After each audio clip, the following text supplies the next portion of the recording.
welcome to Barovia. I am your humble dungeon master, Pixel, and I am pleased to present to you the 26th episode of Ages of Einor Presents Curse of Strahd. Hello, welcome in everybody. How are we doing today? I gotta move a little bit. Hang on one second. That's better. You know, if he started this without the accent, you know we're really boned, right? Yeah. As always, we're going to get into the game in just a few minutes, but before we do, we're going to go over those usual housekeeping things, but given that we are 26 episodes in, that's 2 Lucky 13s put together, I'm going to keep it extra brief just in case. First, friends, on map screens, try not to spoil things. And I'll tell you, today, you will see stuff. Oh, Jesus. That you'll see stuff that's grayed out. Some of the maps may be very confusing. So don't talk, if it's not clear that the players can see things, don't talk about them. Because we don't want you to spoil stuff. The players will be in chat with you, hanging out, trying to, communicate and stuff. And I trust them, Scout's honor, not to look at the screen when we're on map screens. Well, I don't know how well they do with that, but anyway, I think they do great, right? Anyway, so don't spoil stuff for them. They're trying to hang out with you guys. We don't want to ruin that experience for them of finding out in real time the horrible things I have planned for them. Third, second, don't forget about rules. Don't freak out about rules. There's a lot of them in this game, and we make a lot of stuff up as we go. I'm going to change things in the adventure. I'm going to change I'm going to forget how rules work and make stuff up on the fly. Don't lose your mind about it. We're here to have a good time, tell a good story, and the exact mechanics of D&D usually take a backseat to that for me. We do the best we can to get things right, but we won't always, so chill. Third, this is an open and welcoming space, so we do try to keep that internet toxicity nonsense out of here. As always, that's never a problem with you guys, but we just want to make sure we let everyone know we don't put up with folks being wang rods in chat, whether that's to other viewers about things they're saying about the game, or whether that's to the players regarding knowledge of the rules, character choices that they make, or anything else. As always, you guys are great, but we do like to give that heads up. Fourth, this adventure is horror-themed and may contain elements that are unpleasant or disturbing. We are not setting out to be excessively graphic or anything like that, but in the context of a live stream of a horror tabletop role-playing adventure, we won't be able to give content warnings, and much of what we do is improvise. So we do put those kind of content warnings on the YouTube descriptions and the podcast descriptions, those go up. So if that's something that is a concern of yours, perhaps you should consider, engaging with it in those formats. And then a reminder, we do release the show on YouTube and as a podcast after each episode during the following week. So if you happen to miss an episode or you can't stay the whole night and you want to get caught up before the next one, or any of that kind of stuff, you can still catch it after the fact. Usually it'll come out for the public on Wednesday. If you're on the Patreon, you get early access on Sundays. And last thing before we get started, I'd like us to go around and cast. If you would please introduce yourselves and your characters, as well as whether or not you have chat inspiration before we begin. Starting, of course, with Vincent Page. I almost forgot to look for my inspiration. Y'all, I'm Vincent Page, and I am playing Ashfire Forge, the Changeling Rogue, who is very not prepared for this question, but I do not have chat inspiration, nor do I have DM inspiration. This is bad times. Well, you guys had to burn a lot to get through. Yeah, we did. It was a wild ride. If you missed last week, highly recommend you go back and watch it at some point, because boy, was it a doozy. Specifically, it was a doozy for Omega. It was. Hello, my name is Omega. I am playing Onyx Montarik, and I do have chat inspiration. So, okay. All right. Well, thank the heavens for that. Also, VP, you have chat inspiration now. Hey. And Ozzy. I'm Ozzy. I'm going to play Cast Sample Crown tonight. I don't have chat inspiration, but VP does now. Very good. And Bonus Mom. Hi, I'm Bonus Mom, and tonight I'm playing Wanderess, the Nature Domain Cleric, and I do not have any inspiration at all, and given the severity of the situation we find ourselves in, I don't feel very inspired, but however, we will journey forth bravely, unafraid, strong. And we have some inspiration for Oz as well. And of course, Thanks. I am Pixel. I will be your humble master of Dungeons and Keeper of Dragons this evening.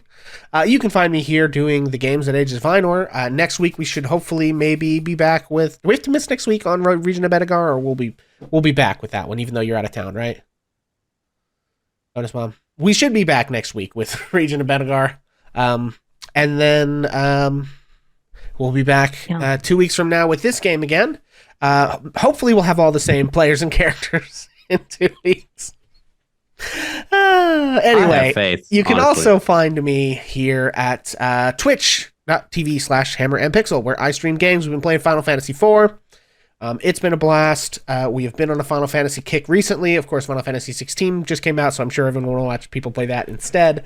But I will still be back playing ye oldie pixelated Final Fantasy games for the foreseeable future. So come hang out if you want. Okay, great. Well, and you can find all of our socials here. So with that having been said, and without further ado, when last we left our heroes. After their run-in with the horde of zombies in the woods, our heroes continued onward in search of Onyx's mentor, the Mad Mage of Mount Baratok. They happened across an animal trap and a disturbing vision of Onyx's dead body before finally reaching the man they were searching for. When they found him, he was just on the other side of a shallow river. He was deeply paranoid and irrational. He did not recognize Onyx, and Onyx crossed the river to speak with him. Onyx allowed him to look at his spell book to prove that he was his apprentice, as it had once belonged to the mentor. But the man was still paranoid and confused. And then Strahd arrived with a horde of wolves and zombies and several swarms of bats. Strahd must have tracked them somehow, and in short order he and his deadly army attacked. The battle was fierce. Cass, who had sneakily crossed the river to support Onyx from the shadows, was forced to cross back across the river to take on the horde. Wandress was immediately overwhelmed and surrounded, but was able to damage many of his attackers with his spirit guardians before losing concentration on the spell after receiving numerous blows. Ash attempted to dispatch several of the creatures trying to skirt their other companions that were trying to skirt the other companions and cross the river, and meanwhile Strahd began to focus on attacking the Mad Mage, while Onyx got involved in thwarting Strahd's spellcraft.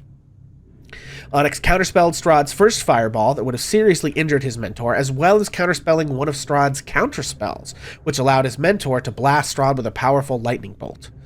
Onyx's mentor took to the skies and blew away a significant chunk of Strahd's army with a massive cone of cold, and was trying to avoid the swarms of bats at Strahd's command, as well as Strahd's powerful spells.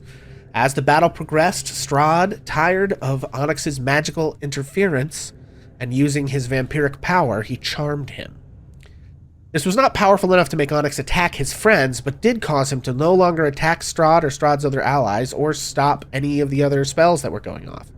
As both Strahd and the Mad Mage had begun to find themselves running out of stamina and spell slots, and as Wandress attempted to shut down Strahd with a silent spell, our other heroes finally managed to dispatch the rest of the army Strahd had brought with him and begin to close in on the Vampire Lord.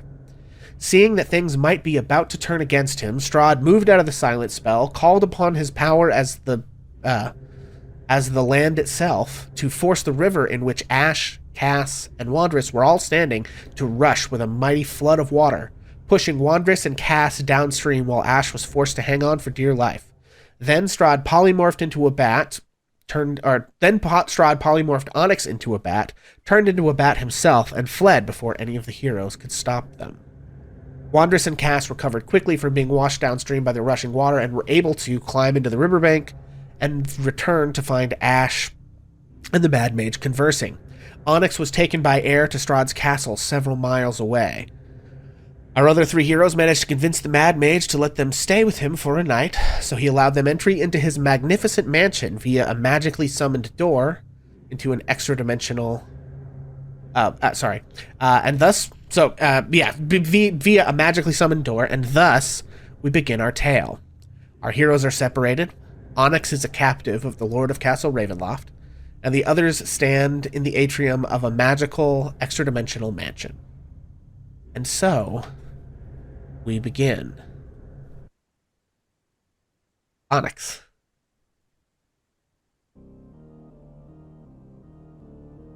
you find yourself standing, as we established, on the threshold of Castle Ravenloft. Okay.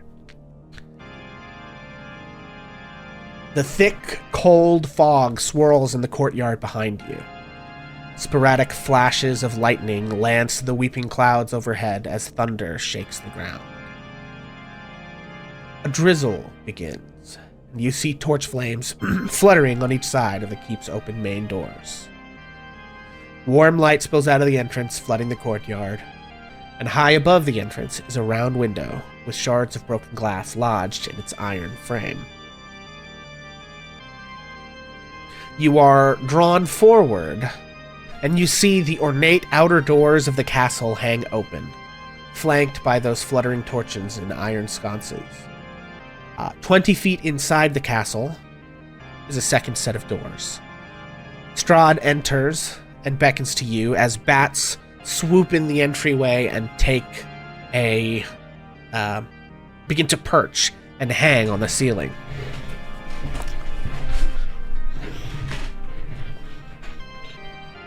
He turns to you and says, "Please, come inside." I mean, I guess I really don't have a choice, so I guess I will follow. Yeah, to remind everybody, for the next 24 hours, Onyx is charmed and basically considers Strahd to be a close friend. So, this is like your friend invited you inside.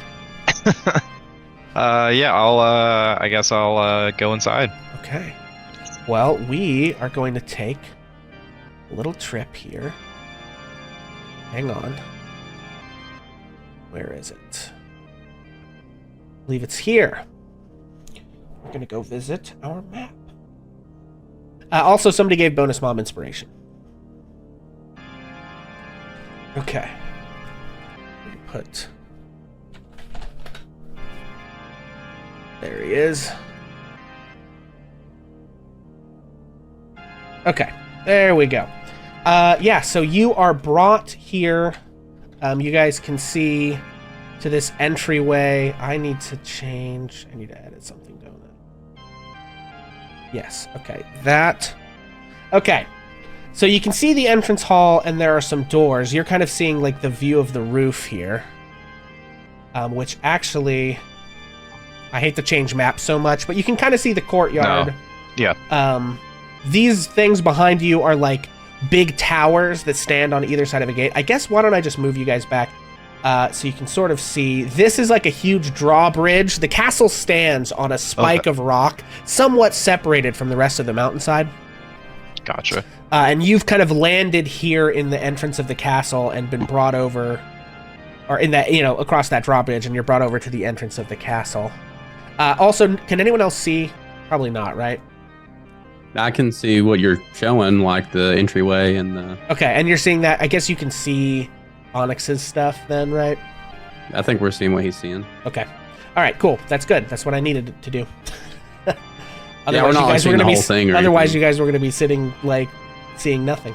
Okay. Let me pop him out here. Yeah, so as you approach...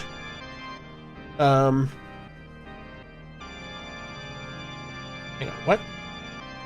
Oh, I need to exit the preview. As you approach, this door opens. As I said, Strahd enters and beckons you inside. All right. I will proceed inside. Excellent. Yeah, so those doors swing open. And you can hear the sort of rain still pounding a little bit outside.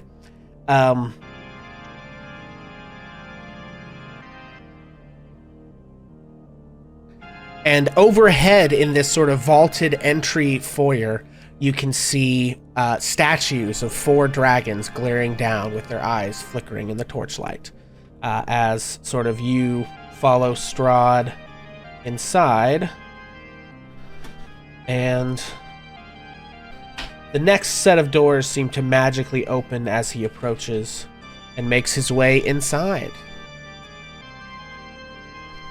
Yeah, I'll go ahead and push through these doors. Right. Yeah, you can see cobwebs stretching between 4 great columns that support the ceiling of a dusty hall, dimly lit by sputtering torches in iron sconces. The torches cast odd shadows across the faces of 8 stone gargoyles squatting motionlessly on the rim of the domed ceiling. Cracked and faded ceiling frescoes are covered by decay. The double doors... Hang on, this is a little loud now as we go. It served its purpose. Double doors of bronze stand to the east. To the north, a wide staircase climbs into darkness. A lit hallway to the south contains another set of bronze doors, which I don't think you can quite see from your vantage point. Okay. Through which you can hear distant, sad, and majestic organ music playing. A moment later, an elf with long dark hair descends the... Why are you glowing? It's very weird. Okay, sorry about that. Maybe that's just to show his like candlelight or something. I don't know. An elf with long black hair descends the wide staircase, silent as a cat. He wears a gray cloak over black studded leather armor and has a polished scimitar hanging from his belt. He sees Strahd approach and says, "Welcome home, my master."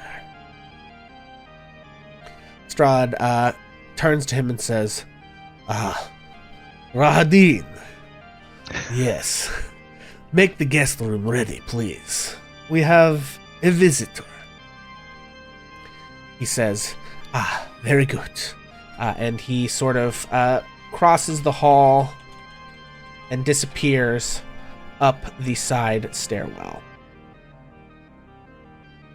Okay. And then Strahd says, come. You must be hungry and thirsty. You fought a mighty battle before. I guess I am a little famished. But of course. And he begins to move south through this hallway. Okay. I will follow. He approaches this other set of double doors and opens them and steps inside. And you find yourself now, as you walk through that hallway just outside the doors, torchlight flutters against the wall of the vaulted hall. To the east, you see this arched hallway stretches for some 20 feet, ending at a spiral staircase that goes up and down. Next to the hallway, a suit of armor, oiled and glistening, stands at attention in the shallow alcove. To the west, the large double doors hang open now that Strahd has opened them, and steady bright light escapes through the opening as you enter.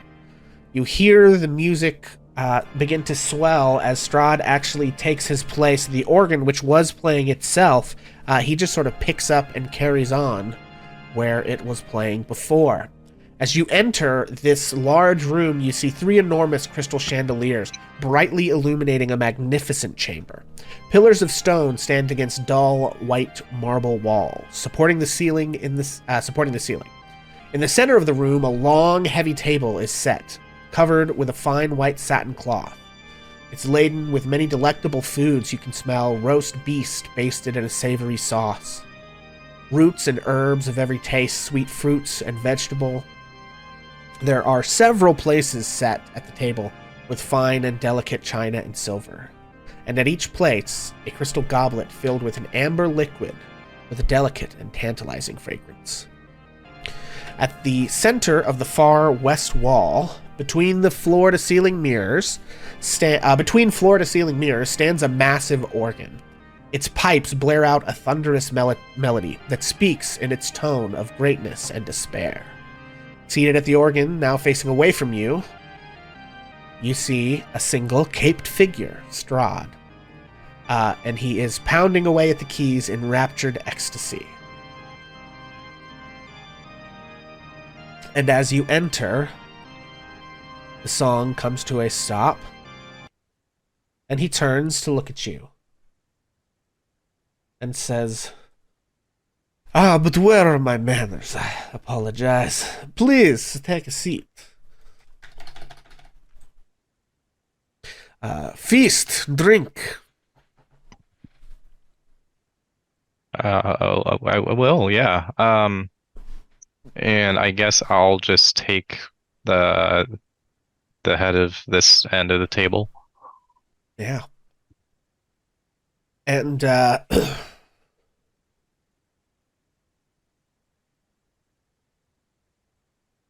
he says, welcome. You are my guest here.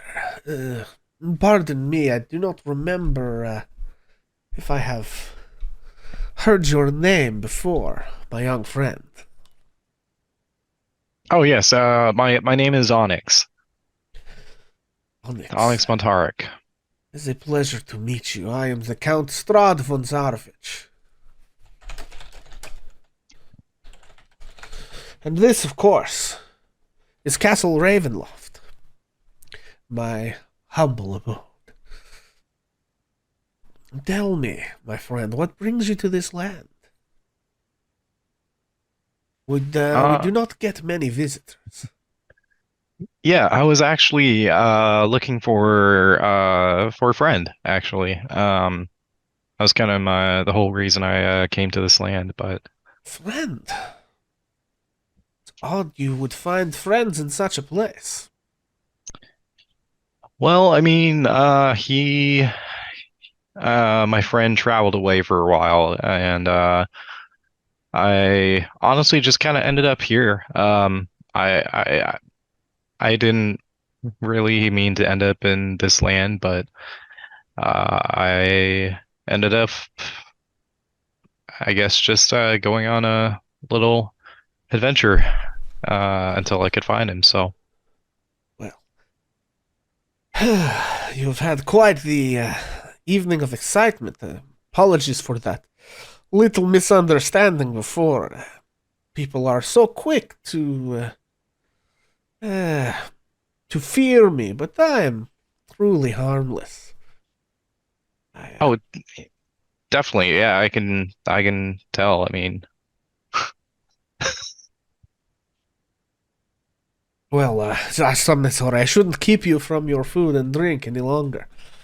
Please, he sort of gestures at the food and returns to playing the organ again. Okay. A few minutes go by, and the elf comes back and just sort of like pokes his head in the hall and says, "It is done as you have requested, my master."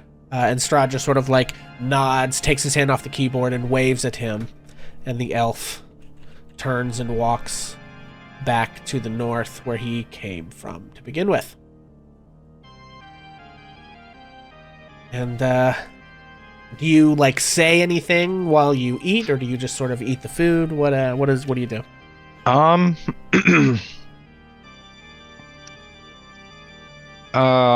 man.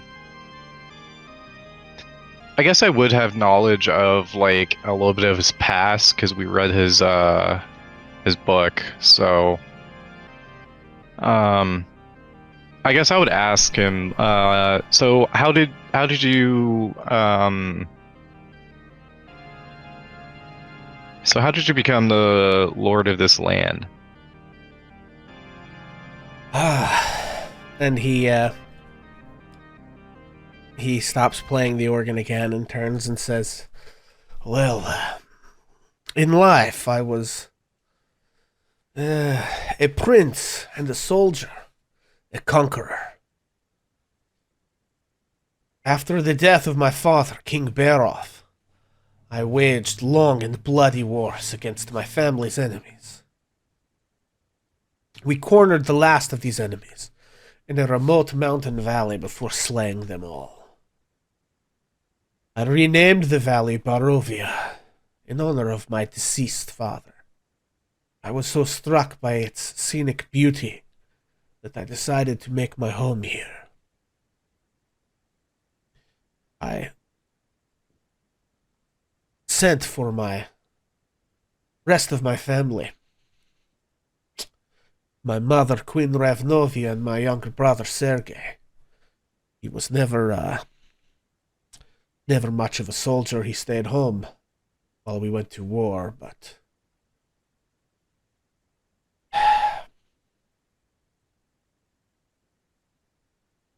Gotcha.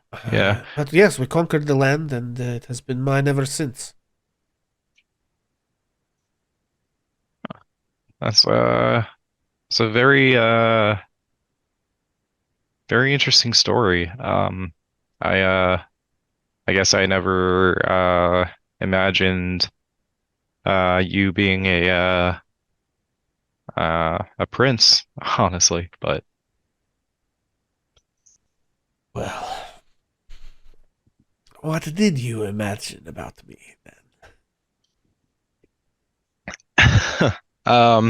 well, I guess I imagined a kind of a bastard of a family, but I guess I don't know. Like he seemed like a really good guy, so yeah, I guess I misjudged you when I first saw you. Of course, I understand my demeanor can be off-putting at times. Well, if you've had your fill, I believe your room is ready. You are welcome to stay here as my guest. You are free to explore the castle as you wish. Yes, thank you. Yeah, very well. And he sort of like starts to move back out of the hallway and waits for you to get up. Okay. Yeah, I'll probably just finish what I'm eating, and then get up, and then head out Yeah. behind him. And he walks down the hallway and begins to go up the stairwell to the east. Yeah, I'll continue to follow him. Excellent. Yeah, so you make your way and you go up this spiral staircase. You see fluttering torches and iron sconces illuminate this the staircase. You do feel a bit of a chill wind rushing down the circling stairway, overpowering even the heat of the torches as you move up. You pass two doors on two separate floors before you finally reach a third door, which will pop back over here. You reach a third door, which Strahd opens. Oh, no, sorry. Yeah, you reach, it's not a doorway. You see a landing here. This is the top of the stair. As Strahd kind of enters the room ahead of you, over towards a door over here, you see that there is another spiral staircase that starts here and goes up. So there's like this little kind of, and I don't know if you know where you are, you're down here. Oh, okay, gotcha. I can't see Yep. like what you can kind of see here. Yep. Okay. Yeah, and so you see this this little room, and Strahd opens the door of that room and enters.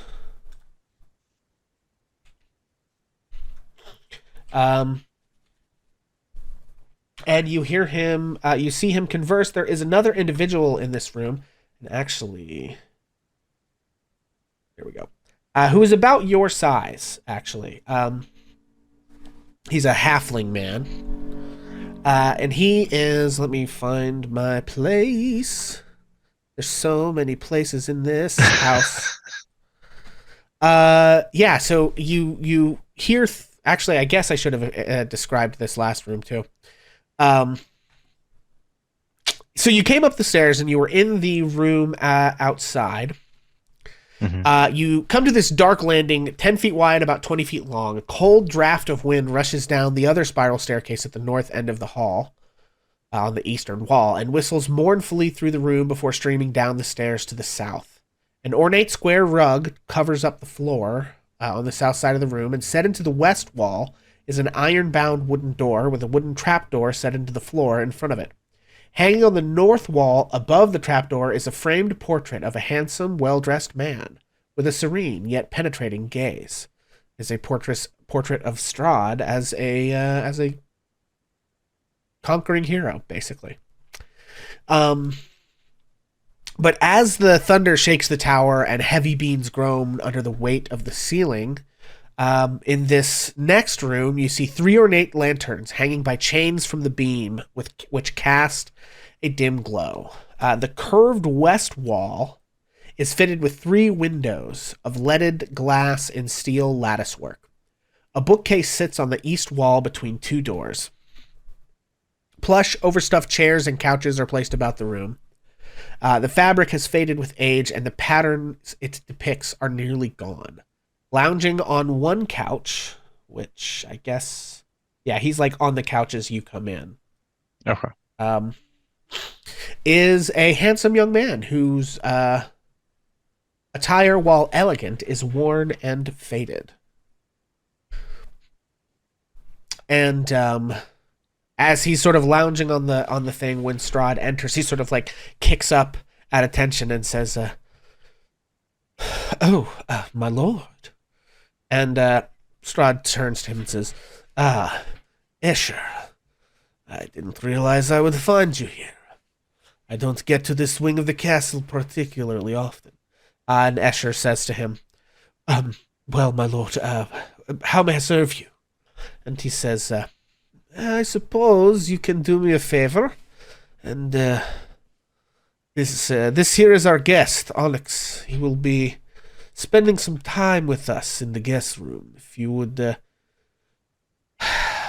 protect him for me, please. Make sure he is not bothered while he is here. And Escher nods. And then Strahd moves further down the room and opens the next door and makes his way inside. All right. Yeah, and this, as you enter the room, you see a large bed in the center of the room. You see sort of 4 corner posts supporting a black canopy trimmed with gold tassels. Several comfortable, I think these are called divans. They're like little lounging couches, are placed about the room. There's a banded door in the west wall and a smaller unbanded door in the east wall, which is the one you came through. No, sorry, and the door in the west wall is the one you came through.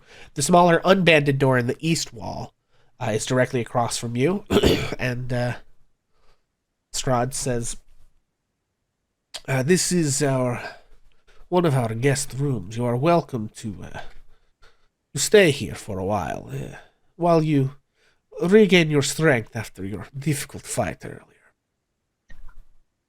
Yes, I thank you and appreciate the bed. Very well. Well, I would not want to impose on your evening, so I will take my leave of you. But I would very much like to get to know you better tomorrow. Perhaps we can discuss how things are. You have been, as I understand it, traveling about my land. I would certainly like to know more about the goings-on you have witnessed. Yeah, possibly. Yeah, I mean, I don't see why not. Excellent. And he sort of like brushes past you and out the door.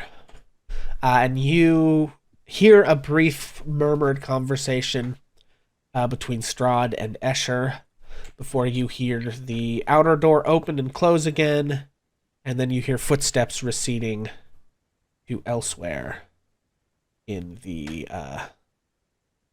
elsewhere in the castle.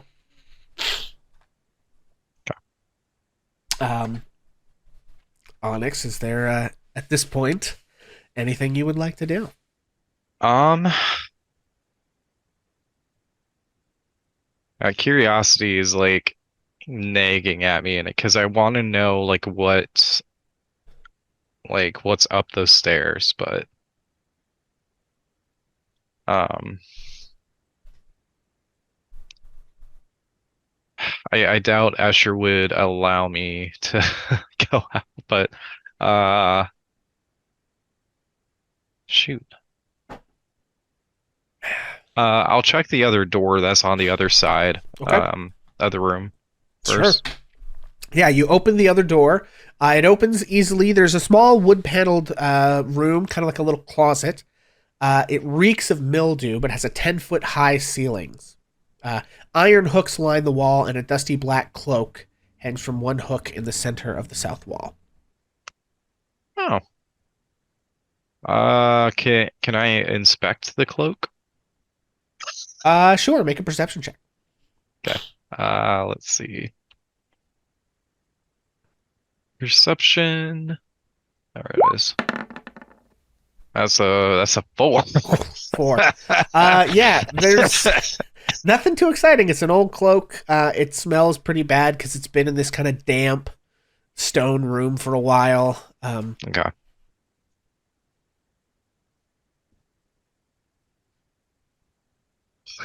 Um, I don't really think that there's anything else that.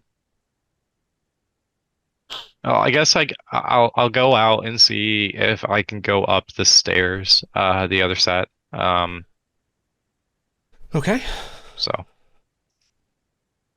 Okay. Yeah, you should be able to move yourself freely here. Let's get back on the map. okay, perfect. For our folks at home.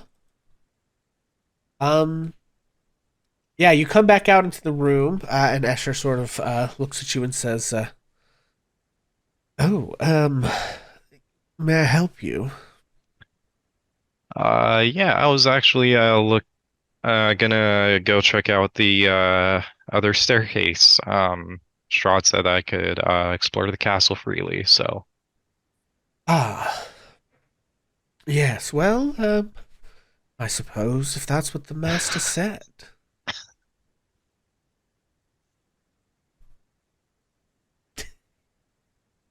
all right. Um, I'm gonna go ahead and move out. Okay. And I'm gonna go up the stairs. Yeah. So, you see the other stairway. This one is dark and dusty. You don't see um, the same like lights. It's not as well lit as the other stairway. Um, and let's see. I believe.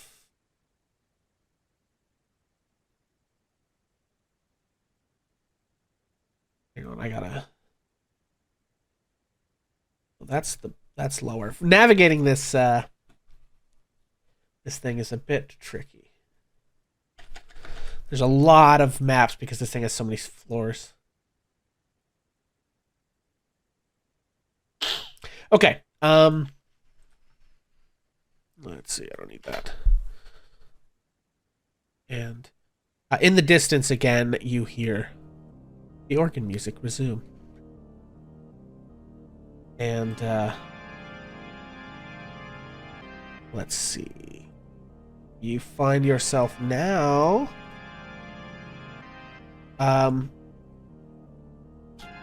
you come up to another landing several feet above, and you see a door in the wall, or the stairs continue upwards.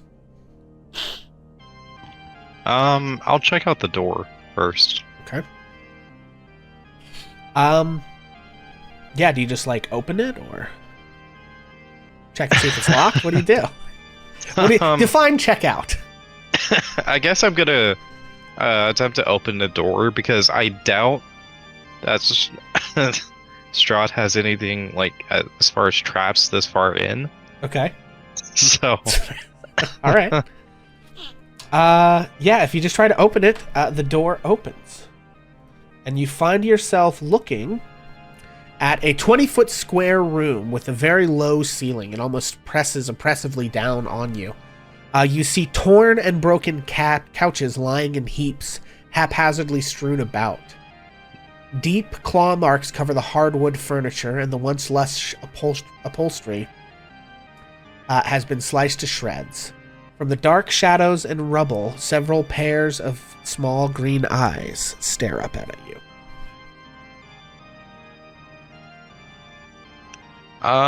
Okay. I'm gonna go ahead and move on. I'm gonna...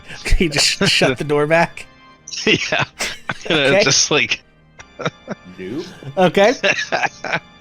And Yeah. you're headed up? Yep. Okay, so you head up the stairs. Hang on.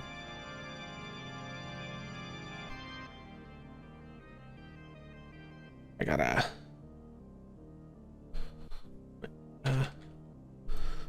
let's see.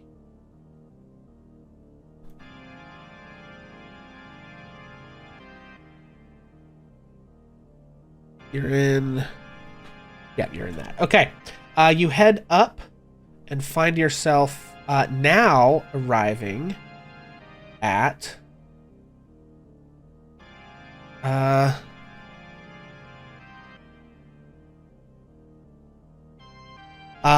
you find yourself arriving at a place where this actually comes out into kind of a huge tower. The reason you were feeling that cold wind whistling down is because this goes outside. And so as you approach the top, the stairs begin to get slick with moisture and precipitation. Gotcha. As you come out onto the tower, you see this tower is about 60 feet in diameter and rimmed with battlements. There is a slender stone bridge to the north with no railing that spans the gap between this tower and another slightly taller tower to the north. To the east, the highest tower of Castle Ravenloft thrusts skyward. However, you don't see any opening at this level that would lead you into that tower. You do see sort of black, boiling clouds drizzling rain down from above. The courtyard is about 190 feet below you, and the roof of the keep is about 80 feet down. Gotcha. Okay. And you see this sort of bridge.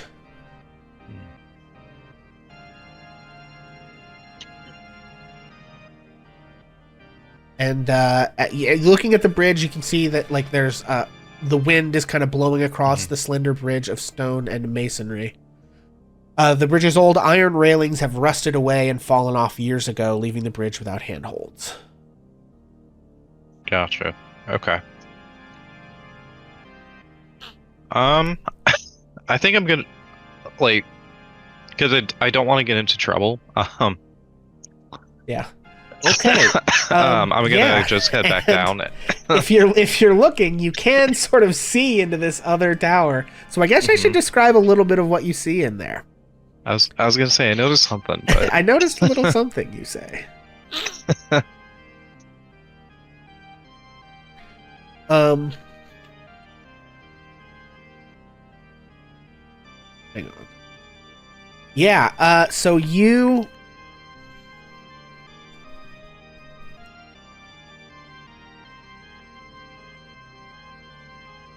Yeah, so you are looking at a tower across the way. You can see the edge of another spiral staircase. And you see this reddish light flaring through the bridge. This dull, pulsing glow. And you can see the pulsing glow kind of like coming down. You, I think, can see things on this map that only someone standing in the tower looking upwards could see. So you see some like strange markings on this map there that I don't know if you have any inkling of what they are, but what Onyx actually just sees is sort of a pulsing red glow, slowly kind of like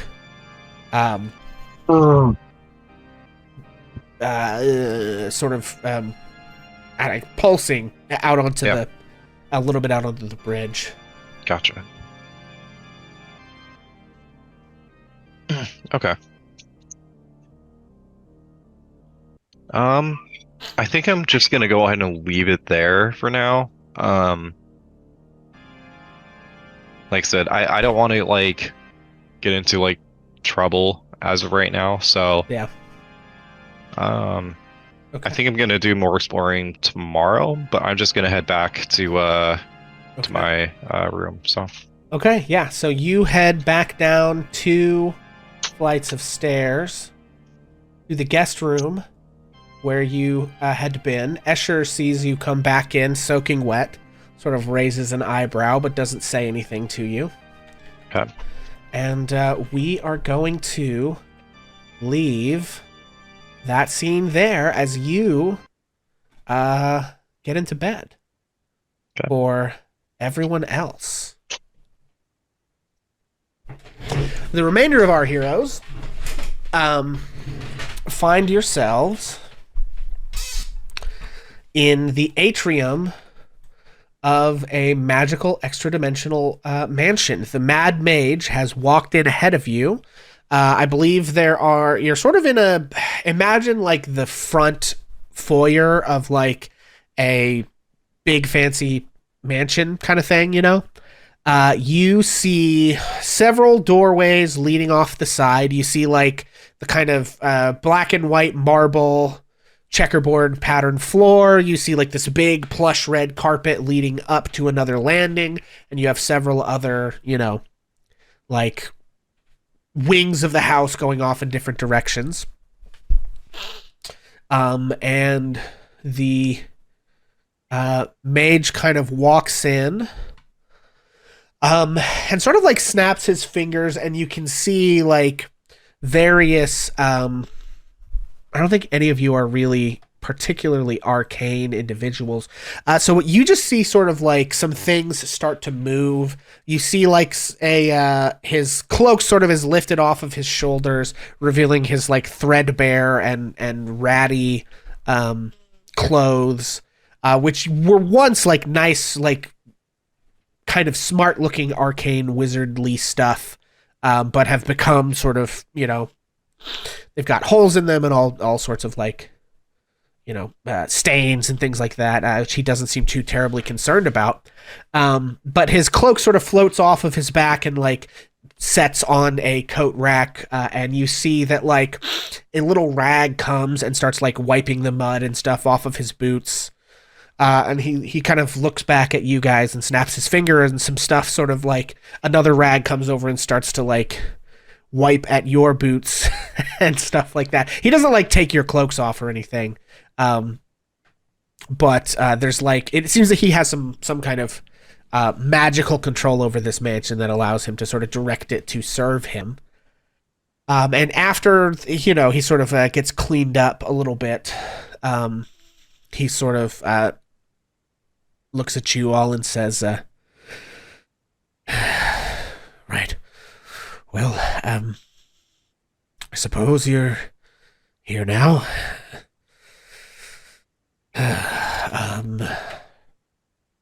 You can stay here for tonight.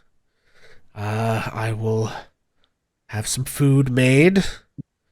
We can eat. He sort of gestures at another, one of the side doors right when you come in. Seems to like it's a double door with like glass, and like wooden cross beams on it, that you can sort of see leads into a little dining room.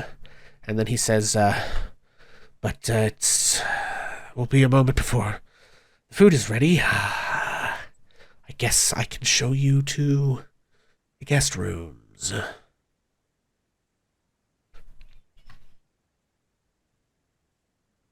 That would be very kind. And he sort of turns and begins to walk up the stairs, and then takes a right down the hallway and leads you to a suite of sumptuously decorated rooms.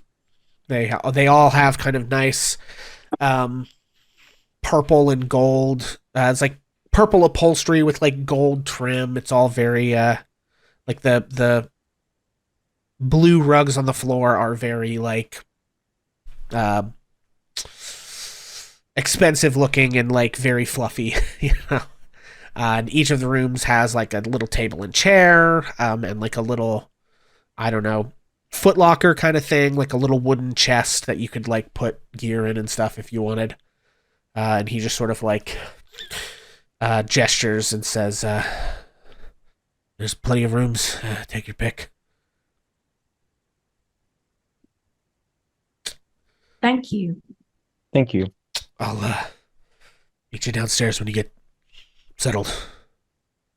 And then he turns and heads off towards the other hallway, to the other wing. He like walks back past the front stairs and off into the other wing of the mansion. But one curious thing you note is that none of these rooms that you've been in, despite their like being large, you know, mansion-y rooms, none of them have windows. So, you know, the walls have been decorated and things like that. They're like paintings and tapestries and stuff. But one thing you would notice about this, how it's kind of different than your average, like, you know, if you've ever actually been in a building like this, it would have like huge windows and domes and, you know, natural light everywhere. This is lit mostly by little like arcane wall sconces. They're like little crystals that kind of have like a flamey sort of a look, but it's really just a couple of little crystals like floating in a tiny metal thing and glowing with this sort of like arcane light. They're like a kind of soft white light, you know, but yeah, you guys are sort of at your own kind of leisure here. What would you like to do? So, Yeah. Go ahead. is it just me, or does he seem a little bit more stable here? What I can't seem to figure out is if he has a place like this, then why wander the woods? Well, now remind me, DM, did we come across this like this, or did he make it appear in front of us? He can't made remember. it appear. That's what Yeah, I he thought. summoned it. Yeah. Yeah, basically, you guys convinced him to let you guys stay with him, and he very obviously cast a spell, and like a wooden doorway just appeared in a place where there previously was no doorway, just like sitting there, and he opened it and went inside. And when you went inside, it was like, whoa, here you are at this, you know, crazy house. I know, Ash. I don't understand him at all. And what are we going to do about Onyx? What are we going to do? Don't know, but Onyx got took because we came to find this guy. So we're going to have to convince him to help us get him back. Absolutely. I don't know. I mean, Right.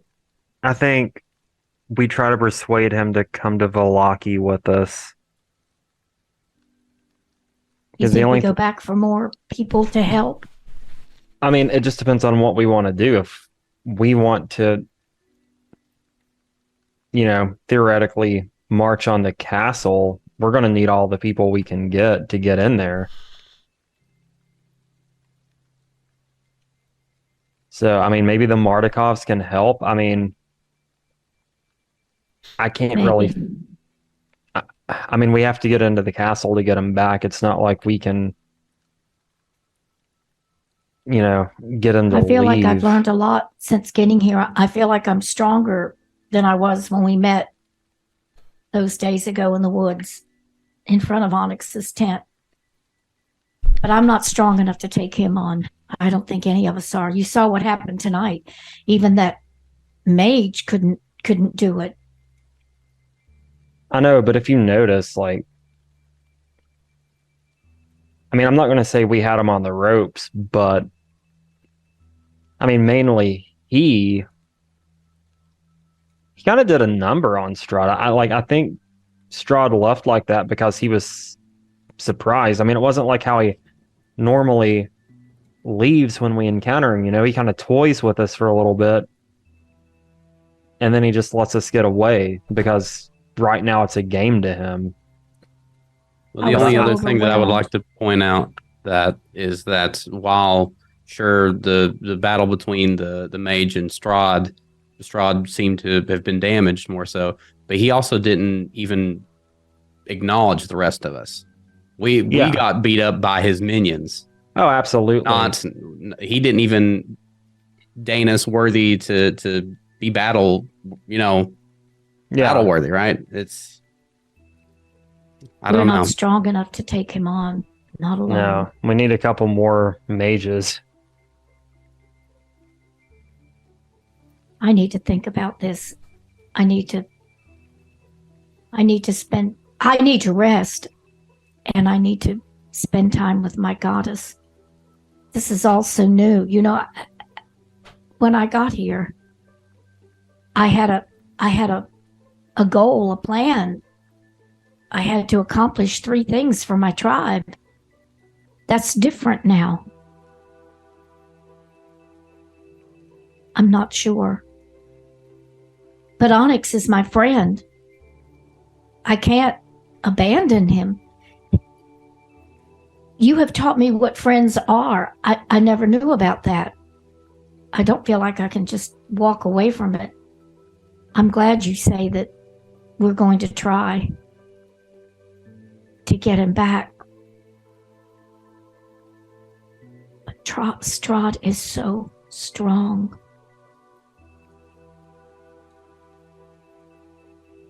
I need to rest and I need to eat. Did he say he was getting food for us? I think so. Yeah, he said to come back down and see him when we were settled. I definitely think tonight we just need to rest. You thought he was better, Kaz? You thought he wasn't as... I mean, maybe it Whatever was that just was? the limited interaction that we had with him here. And maybe he's calmed down some, but I felt like he seemed maybe a little bit more stable here in his home. So maybe we can actually get some information out of him. Stable? What do you mean by that? What was with him? What?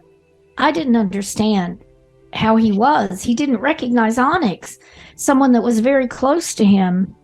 I don't think he's himself right now. I don't know if this land has driven him mad or if it was from his first failure when he tried to take on Strahd. But he has something going on with him. Maybe we can talk to him. Maybe some dinner will help him too.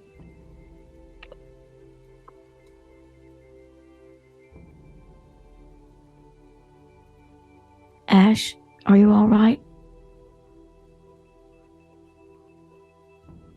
It'll be fine. We're going to get him back one way or another. I'm not sure how we're going to do it, but we've got to believe that we can do it. Well, it's true that Strahd just at this point plays with us and doesn't even think we matter. I hope he feels that way about Onyx too.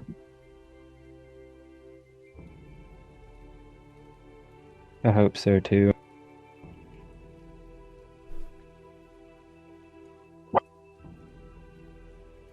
Wandrous is gonna, take a little moment to just try to situate himself, particularly after somebody's been hitting at him with a rag, and he's gonna head out and back down to see if he can find food unless somebody stops him. No, I think I'm gonna go too. Food sounds good.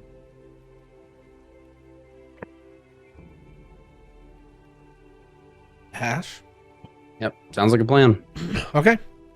Yeah, you guys, after your conversation, which takes a few minutes and any getting settled that you might do, make your way back down the stairs and into the indicated dining room.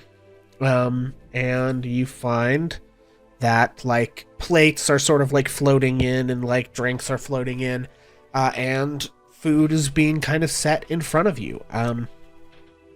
The food is, very well prepared. It is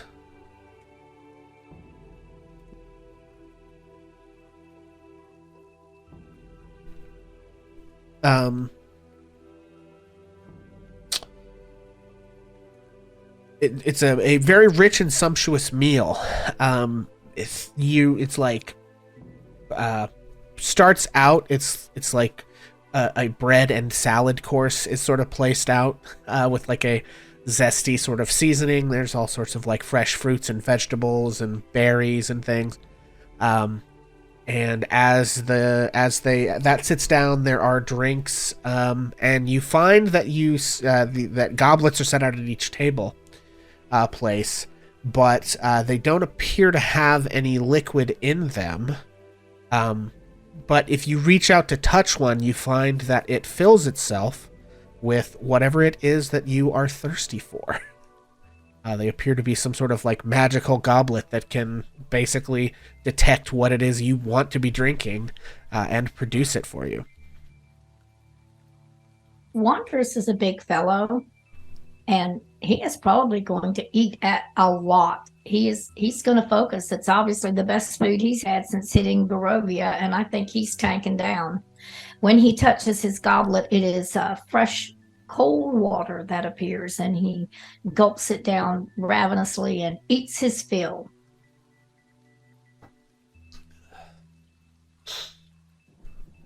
And yeah, after a few minutes, the mage comes down and takes his seat at the table and begins to eat as well. While you're sort of sitting and eating with the mage, what does anyone say or do?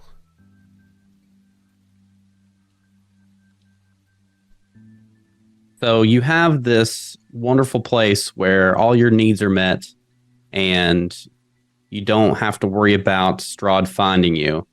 Why wander the woods? Because I'm looking for my things.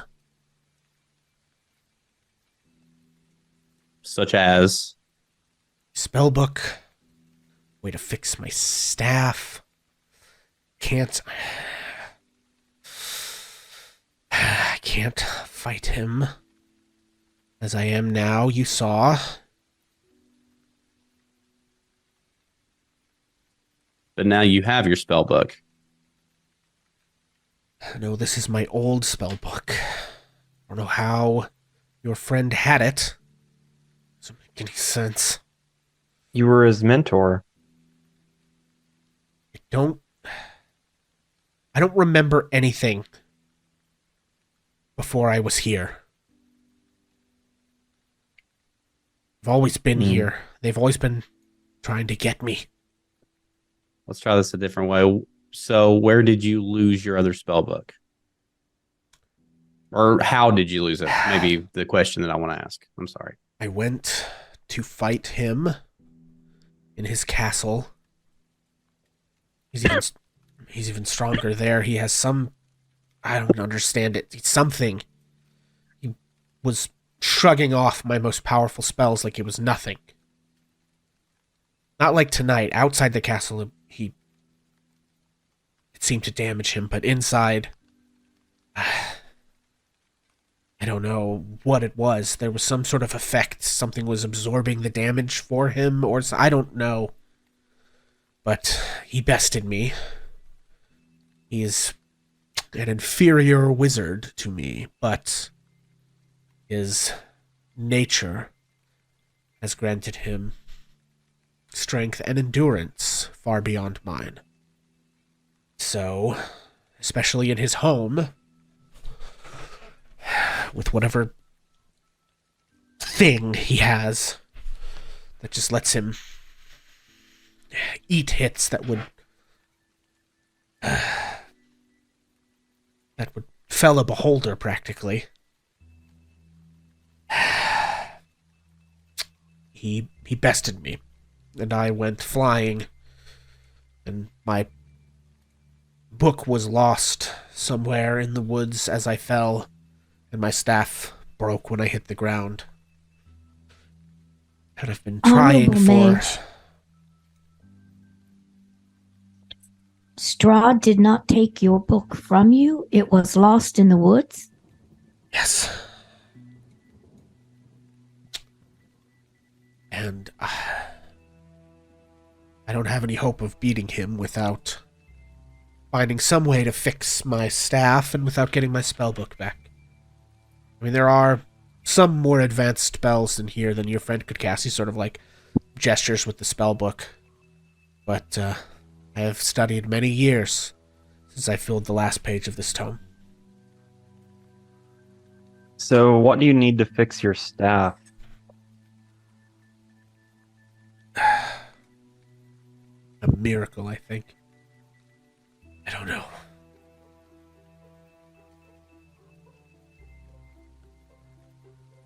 If I have my spellbook, I think I can devise a way to fix the staff, but it requires notes and calculations that I can't do by hand here. It's hopeless.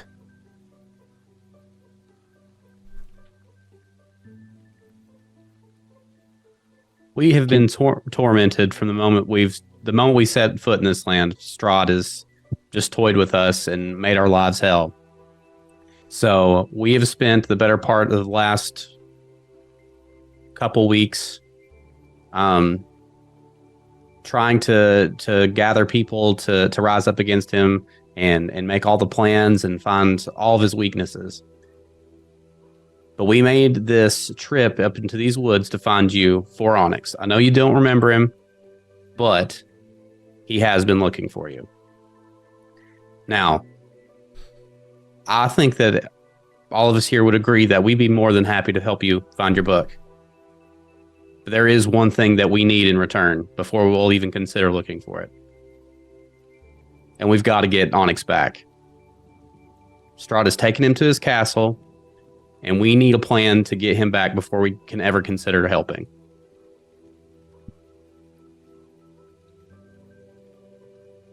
I'm not asking you to help me find my book.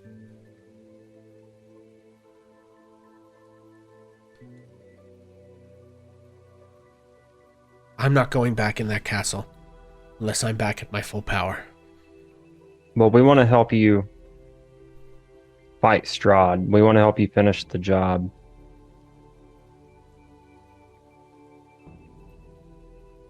And if what you say is true, you'd go in with us to the castle wouldn't do us any good anyway. Even if you had your book, because he can't be hurt there. But there has to be a way to get him back.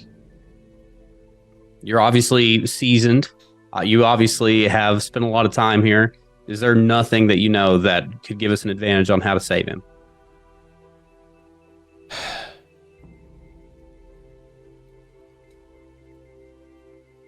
I think at this point... Oh, sorry, go ahead. Go ahead. No, go ahead. I was just going to say, I think that while he's formulating his response, that Ash would probably get out the journal that we found of Strahd's. He says, look, in all this land, I have yet, I suppose, aside from Strahd, I have yet to meet any power greater than my own. And so, other than myself at my full strength, I don't know of anything that could help you. Honorable Mage, how can we find the book? Is there anything about it that lets its presence be known if we know what we're looking for? I assure you, if it were so easy to find, I would have found it. I mean, I possess much arcane knowledge.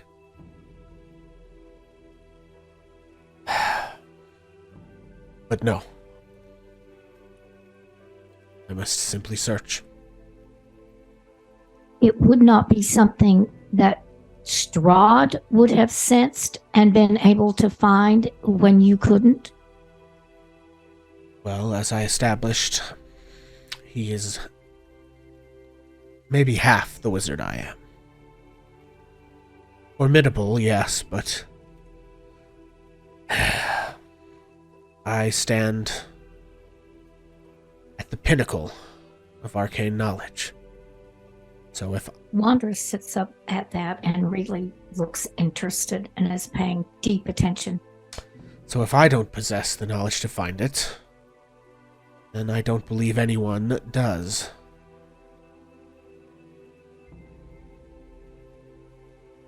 If you spent time with the book that Onyx gave you back, do you think there might be something in there that would help you fix your staff?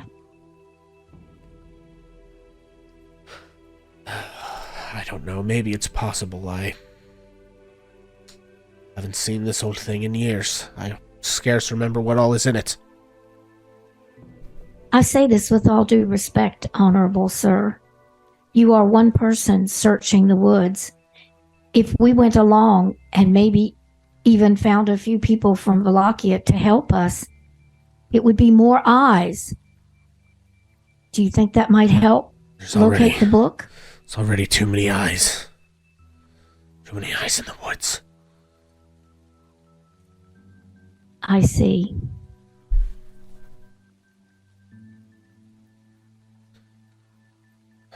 He gestures at you, Ash. You seem to have gotten out that notebook for some reason. What is that?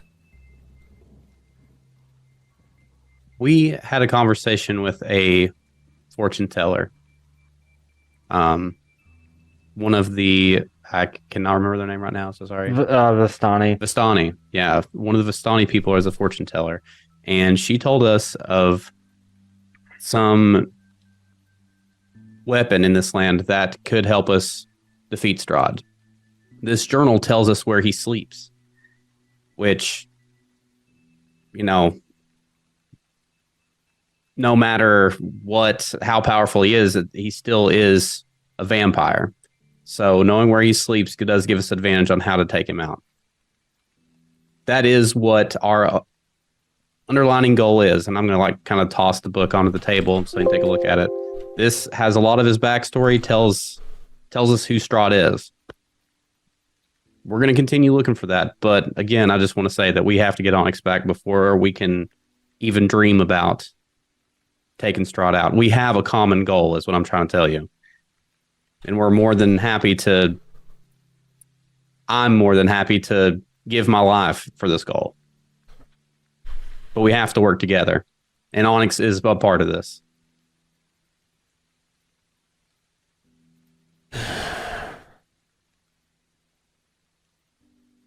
We have seen your power. You are an amazing mage. I humbly have almost nothing that I can do in comparison. I do have this one thing that I have recently learned how to do. It's called locate object, and I can find things of a particular kind. Have you already done that 1,000 times and it didn't work? Or is it something I could do to help? Well, I know the spell, but I didn't have it prepared when I lost my spell book, and so I suppose it could help, but you have to be within 1,000 feet of the object in question, which still gives us a tremendous amount of ground to cover. And you can only cast it a few times a day, I presume. So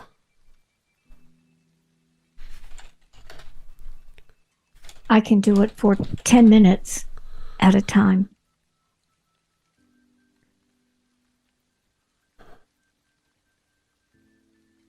I mean, I've detect magic as well. well, that wouldn't... The book itself is not enchanted, it just contains arcane knowledge. So what was the spell I would need, Wondrous? Wanderers has locate object. Yeah, I don't have that. Oh, wait, yeah, I do. Listen, I've been combing these woods for a year. I think it's highly unlikely that we will find it in time to do your friend any good in that castle.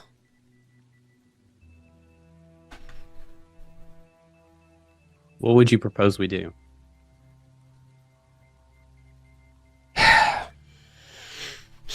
As he sort of has, while you've been talking, he's been kind of scanning the tome of Strahd that you sort of slid over to him, and he says, something in here. This sword that Strahd fears like the sun. Have you heard of that before? The fortune teller mentioned it in her telling. She did. I wasn't sure exactly what it was, but she did talk about a weapon that would help against him. And what did she say? Jesus Christ, bro. You got to repost that or something? Yeah, I got you. I got you. There ain't no Yeah. freaking way. It looked like a Okay. Barovian Wikipedia here. What do you mean? Okay. So this is what she said.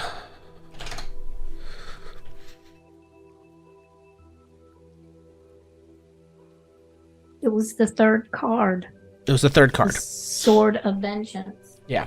She Yeah, said, something this is a card of power and strength. It tells of a weapon of vengeance, a sword of sunlight. Look to the west, find a pool blessed by the light of the white sun. Okay, so Ash would say something about a sword of sunlight, that we would find it in the west. Find a pool blessed by the light of the white sun.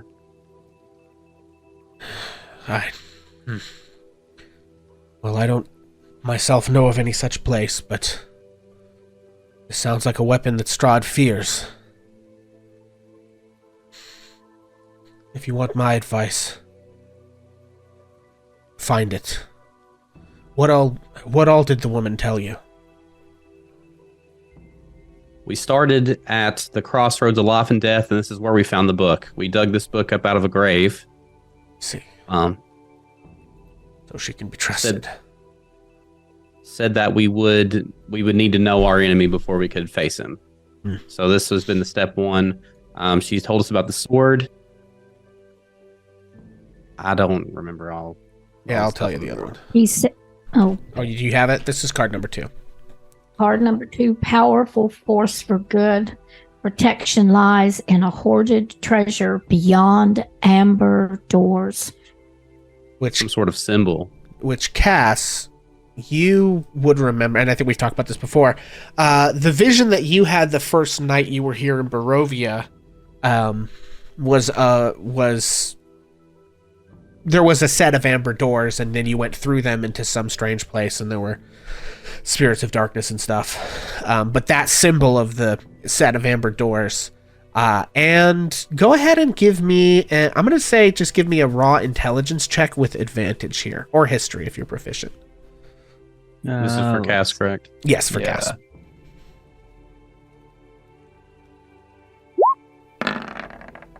That is a 19. 19. Okay. So with a 19, as that amber door thing is mentioned, and you've probably thought about this a couple times, but I believe you vaguely remember that the set of doors in question appeared to be in an area, like you saw it from the outside before you kind of like went through it, and it appeared to be in some sort of like snowy path that was like rocky. But you remember seeing snow. So wherever it was, that the fact that it was snowy there kind of also sticks in your mind. Yeah. So I'm going to go ahead and bring that up to the group, that I remember seeing the amber doors in a place along a snowy path.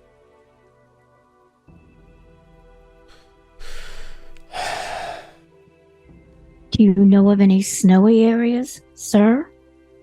I mean, it'd probably have to be a mountain. Yes, Barovia, this place is a valley. We ourselves sit at the foot of Mount Baratok, to the northern side of the valley. To the south is Mount Gakis. There are no... Mount Baratok to the north, I don't believe, is as tall, and as such, I don't believe has much snow except in the dead of winter. But Mount Gakis is taller and often snow-capped. Listen, if you want my advice, for what it's worth, I would look for those talismans, those weapons, before you try to take that castle. Maybe if you have those, I will be willing to help you, spellbook or no, but again, I'm not going to lie to you. If you move on the castle now, it is likely some of you will lose your lives, maybe all. I understand that he has your friend. And as an adventurer, maybe you feel you must. But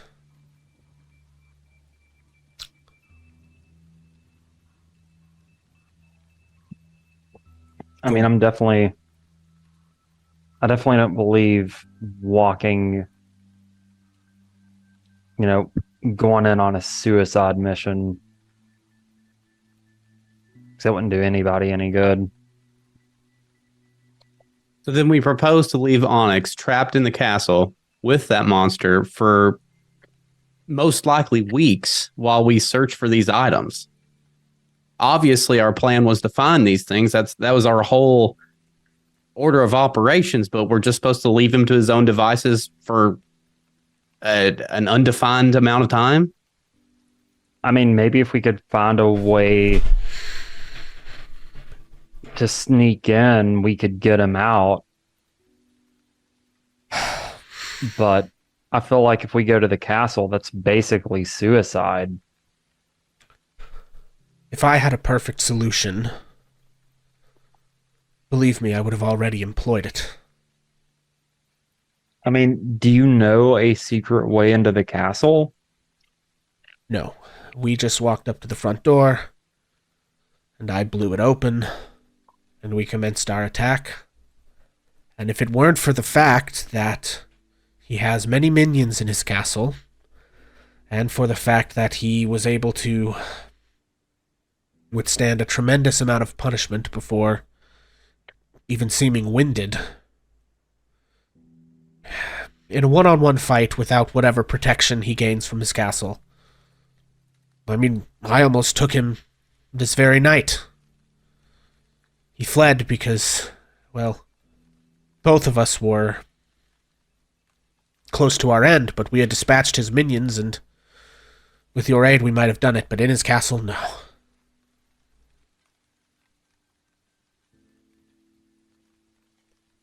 You certainly are Ash. all a cut above anyone I brought with me last time, but even with that...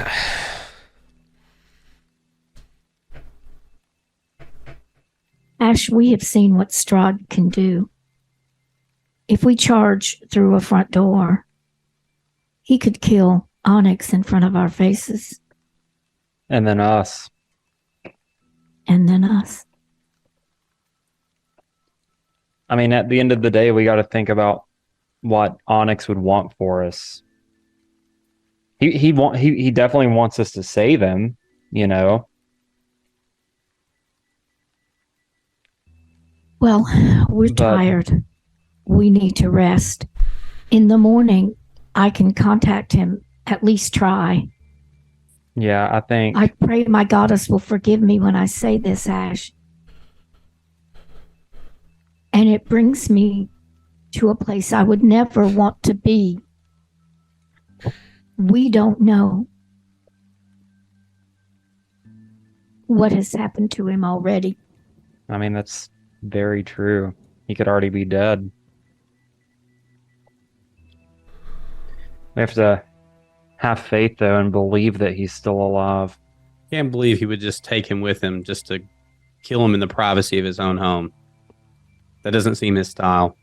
Would it seem to you as though he might kill him in front of our faces? If you remember the church, do we not remember that?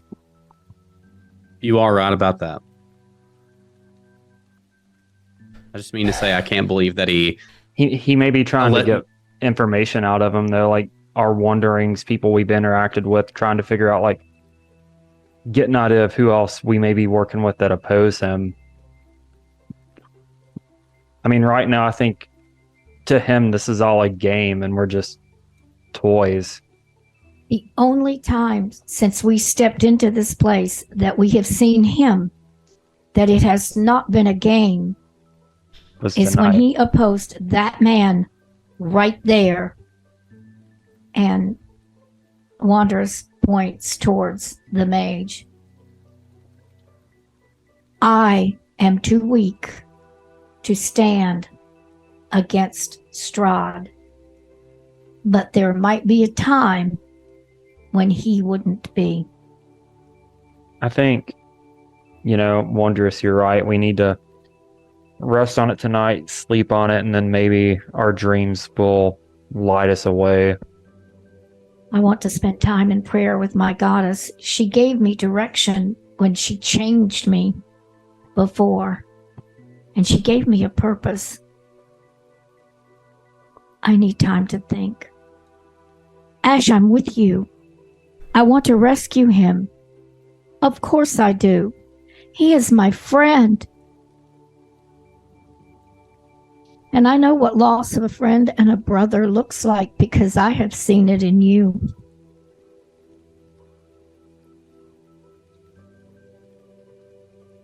But we must use the strength and the wisdom that we have gained to make the best decision, and I'm too tired tonight to make it.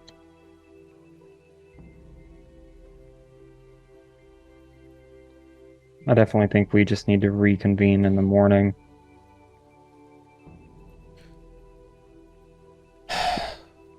Well, very well. While you all think about it, I'll tell you this. You don't have any easy choices to make, but you do have smart ones and dumb ones. And with that, he stands, leaves the book on the table for you, and says, I suppose I shall see you in the morning, and makes his way upstairs.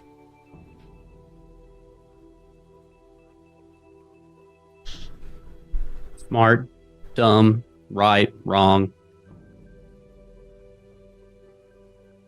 Ash just shakes his head or their head and grabs the book and heads upstairs.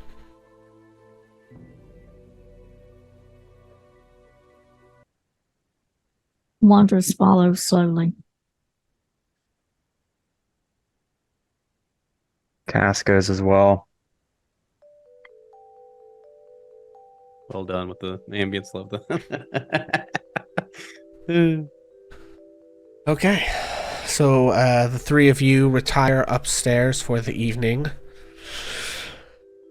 With heavy hearts, Onyx is missing and in terrible danger. And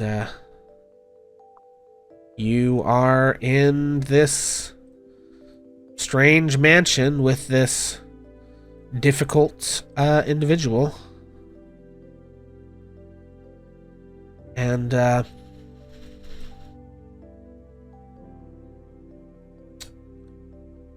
what does anybody do as the evening approaches? Well, before I go to sleep, I definitely wanted to pray. Okay. Likewise with the Wanderers. Sure. Cass would just, collect herself in prayer and in a prayer to Torm, ask for guidance for a way forward. And then for Onyx's safety while he's in the hands of the devil himself.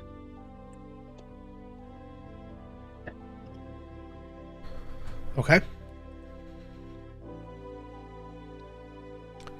And Wondrous? Wondrous is going to get out his holy symbol, find a quiet place. He is actually going to have kept from making eye contact with Ash. He feels like he's disappointing Ash and going against Ash, something that he wouldn't want to do, but his fear and his caution has driven him to it. He is afraid of Strahd. That would have been apparent in his conversation. And he's just going to settle himself and try to concentrate and try to reach out to the goddess who appeared to him when he had the change from druid to cleric.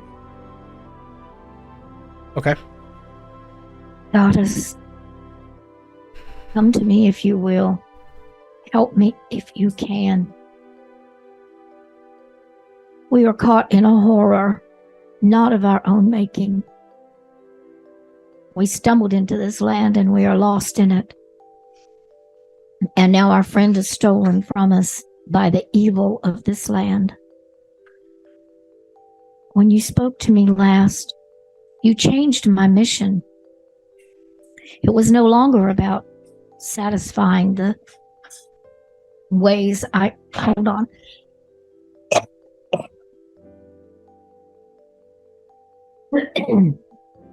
The ways I could help my tribe.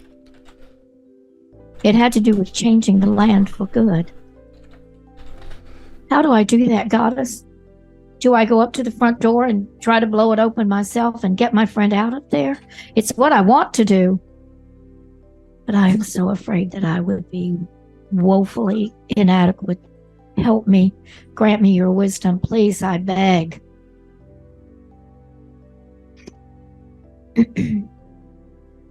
And he's going to go along that route for a couple of hours, as long as it however, he's just trying to hear something, anything. Yeah. Well, unfortunately, Wondrous, there is no response. Okay. Good to know. Eventually, he is weary and he lays his head down and he goes to sleep. And Bonus Mom needs a break. Yeah. Well, I want to ask Ash if there's anything you do before you turn in, and then we probably will take a quick break. Well, as we all know, Ash doesn't have any gods to speak of, but I feel like, as per their custom, they pull out the journal, the book that they were meant to write with Thorin about all their monster hunting adventures, and tries to like scribble around and make notes on stuff that they found out today, and ends up just getting super frustrated, flings it off the table, and just kind of lays down in the bed. That's about it. Yeah. And Ash, you lay down and go to sleep as well. And friends, we are going to take a quick break right there. Let's see, where are we at? Yeah, we'll be back when we're back. I can't give you an exact time on this. It'll be 5 to 10 minutes, somewhere in that ballpark. We'll try and get back as quickly as we can, but some of us have to go be humans for a second. So we'll be back here in just a moment. Thanks for hanging out, and we'll see you soon. So we get a long rest, right? Okay, welcome back, everybody. Yes, everybody may go ahead and take a long rest. And the following day, Onyx, you wake up in the castle. Is there any more exploring you would like to do, or are you just like waiting for someone to come get you? What is Onyx's move here? I think I'm gonna go ahead and try to re-explore up those stairs. Okay. I think Onyx was nervous that he was gonna end up falling off off of that bridge. So Okay. Yeah, so... Oh, that's not what I want.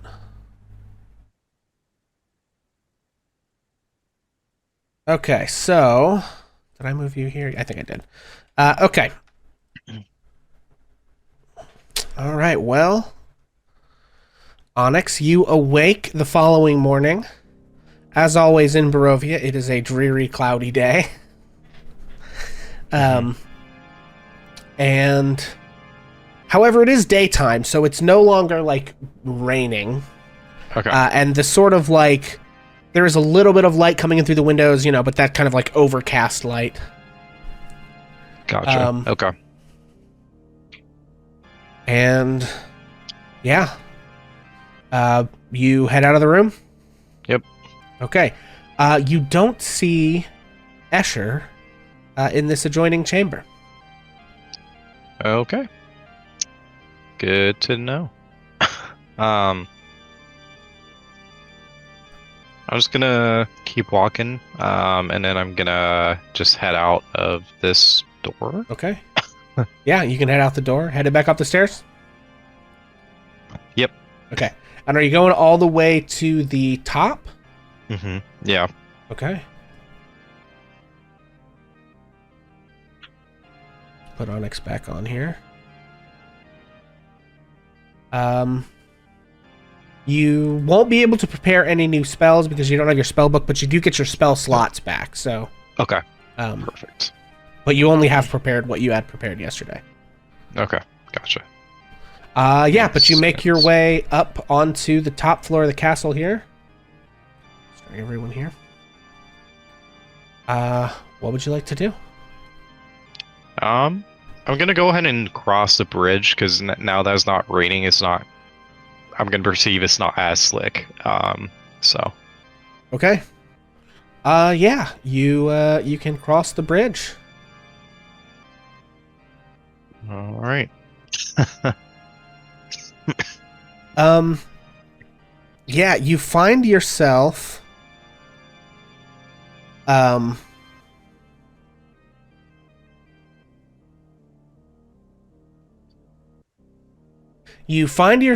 looking into a tall tower. You can see a spiral staircase comes up and down this tower. At the pinnacle of the hollow tower, a large crystal heart pulsates with red light. Okay.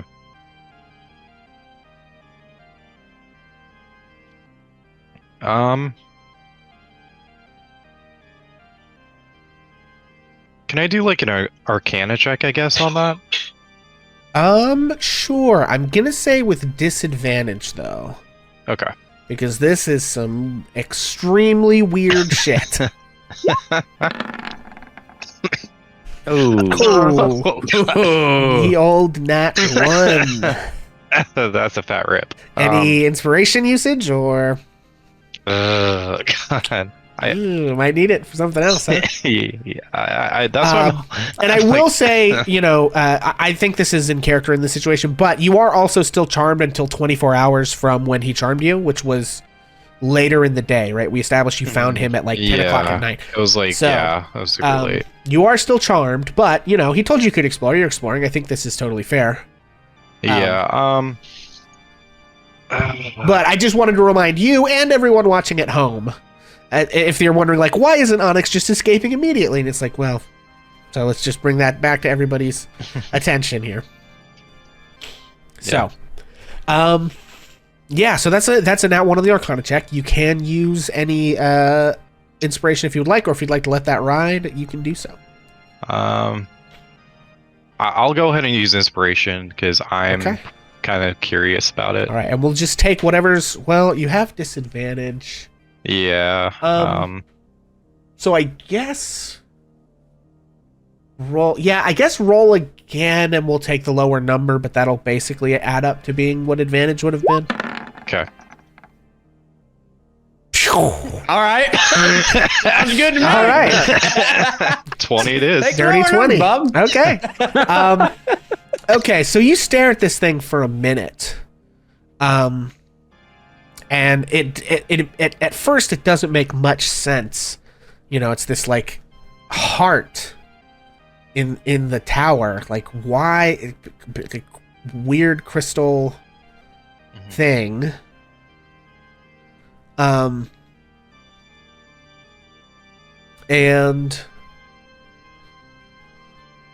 you stare at this thing and you know look at you start thinking about like the arcana involved.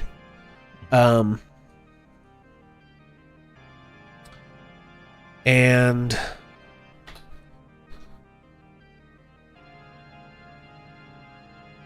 you begin to get the sense that this thing is alive somehow.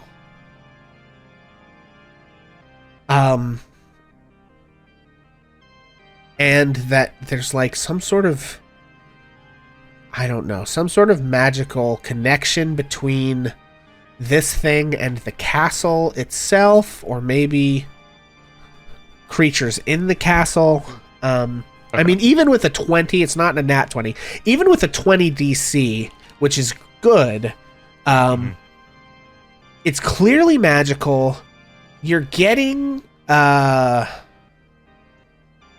abjurative vibes off of the thing. And you sort of sense, because like you see the way that it's like has these arcs of energy that are like connecting it to the castle itself, almost like veins, and you're like, that okay, this thing is basically like tied to the castle. You do also see that it has this spiral staircase that continues to go up and down.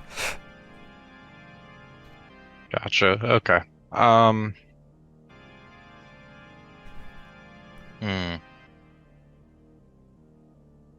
Like I kind of want to. I want to explore it more, but I know Strahd is like kind of expecting me, so. Yeah. Well, and I think you also get the sense, like, if you're charmed and you think Strahd is, like, your cool friend, like, he probably doesn't want you to, like, mess with this thing. And it seems like the kind of place he wouldn't want someone to go poking around. Yeah. You know? So, yeah, I probably end up just going back and then heading back down the stairs. Okay. To the room with the organ. So. Okay. All right. Yeah, you're headed all the way back downstairs. I believe that's here. Okay, Strahd is not here. Let's take him off the map. Yeah, you find yourself back. We'll drop you here at the bottom of the stairwell, or not. This is actually at the bottom of the stairwell, but this is the first floor. So the stairs do go further down from here. But this is the floor. You recognize the door down across the hall that leads into the dining room you were in the night before. Okay, gotcha. I'm gonna go ahead and I guess walk into the dining room. Okay. Yeah, go for it. Excuse me. Yeah, you see the organ, which is... I know I'm playing the theme music in the background, but the organ is actually silent right now. And you are looking... You can see that a sumptuous breakfast has been set out. There's, like, steaming plates of, like, bacon and eggs and fresh fruit and, like, bread and pastries. It's just, like, every, you know... Clearly the best food you've come across since getting to Barovia has been here. Okay. I mean, I'd probably honestly start digging in because I am probably hungry for actual food. Okay. So I'll sit where I was. Okay. Yeah, you can sit down and eat. Do you have any other plans to like explore? 'Cause, you know, I don't think nothing's going to happen while you're eating, basically. You know, you eat the delicious food and it is good. Yep. I think I'm gonna go ahead and go back and go up the stairs that that elf came from. Oh, okay. So yeah, I think I'm gonna go back up there. Okay. So Yeah, hang on here.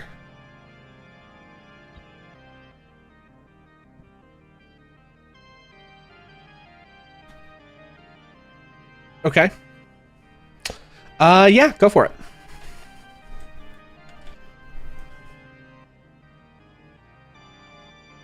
Oh, and I need to go back to this. Hang on a second.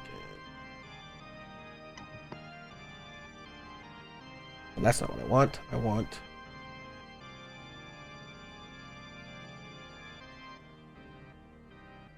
Okay, I want to close that door again.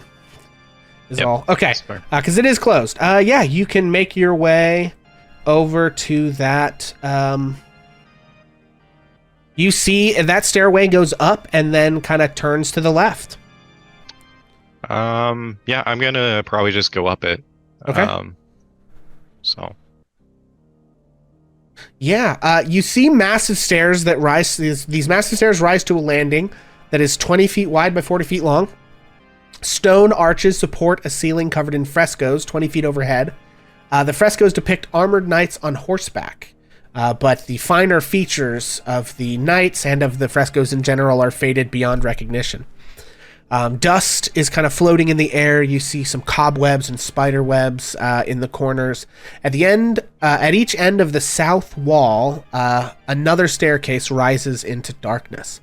Between the staircases are twin alcoves, each one containing a standing suit of armor covered with dark stains. Each suit of armor clutches a mace, and the head of the mace is shaped like a dragon's head. There were words engraved on the arches above the suits of armor, but they've been scratched out. okay. I guess I'm gonna go ahead and go with the westmost staircase. Okay.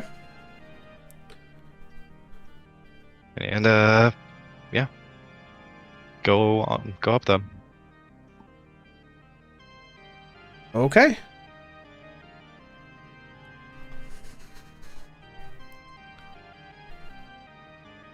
I believe this goes here. Yes. Okay. Okay, yeah, you go up the stairs, and you see that dim light from the courtyard falls into a great hall at the top of the stairs through broken glass and iron latticework of a large window in the west wall. This immense room is a place of chilly, brooding darkness. Empty iron sconces dot the walls. Hundreds of dust-laden cobwebs drape the hall, hiding the ceiling from view. Directly across from the window, directly across from the window, is a, which you can kind of see if you get in there. Directly across from the window is a set of double doors over here. In the east wall, and hang on. Okay, you can't see that far. Further south is a single door in the east wall, and then you see the two staircases leading downward here in the north wall where you just were. At the far southern end of the hall, you can see a large wooden throne atop a marble dais. This high-backed throne faces south, away from the rest of the room. So if you remember when you approached yesterday, you saw that like broken window up above the courtyard. You recognize this is that other side of that same window that you had seen, standing above the front door. And then this appears to be this just like big kind of empty hall with a couple doors and a throne in it. Okay, gotcha. I'm gonna go in a little bit further, and probably go towards this single door. Okay. Yeah. As you get closer, you see that the throne, strangely, is just staring at the back of the hall. The room doesn't really continue on a long way in that direction. But you do come up to this doorway in the side hallway. Okay. I'm gonna go ahead and attempt to open it. Okay. Wait, hang on, I gotta... okay. This is... this. Yeah, you open the door, and it reveals... dusty scrolls and tomes line the walls of this room. There are more scrolls and books lying scattered on the floor. There are 4 heavy wooden chests fitted with iron locks on the southern side of the room. The only unobstructed floor space is directly in front of the doors on the east and west walls. In the center of this clutter stands a great black desk. A figure crouches atop a tall stool, scratching on a seemingly endless scroll of paper with a dry quill pen. Nearby, a tasseled rope hangs from a hole in the ceiling. You see an individual. Let me see if I have a handout for him. I do. You see an individual. He's an old man, bald with a tiny little tuft of hair in the front, and a sort of beard that comes down around the sides, but then goes up, into a mustache, but the chin is clean shaven, mostly. He is wearing sort of like a shirt with kind of a frilly collar, cravat looking thing, and a vest. He is chained to the desk, and sits there and is sort of scribbling in his scroll. He doesn't really look at you as you enter the room. Okay. Do I recognize like maybe the books at all, or? You can certainly look at them. Yeah, I'll step in and start looking at some of the books. Yeah, so you look, the first couple of books that you look at are books that are just like describing accounting procedures, or are like ledger books that appear to date back a significant number of years. It's all books about like accounting and money, or is ledgers. Okay. How long do you want to spend searching the room? Probably only like about 5 minutes or so. Like I'll just kind of Okay. like glance around and like see if there's anything that catches my eye, but nothing. Yeah. Yeah. Yeah.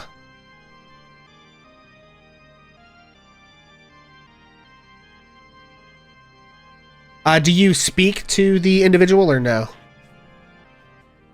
I guess I would. I'd be like, hello. Hello. So what do you do around here? I am the accountant. I keep the books for His Grace. Yes, I bet he keeps you busy. Yes, so busy. Sitting here in this room with these books. Are you, Strahd's newest friend? I guess so, yeah. We just, I mean, I just arrived here last night, so. Wonderful.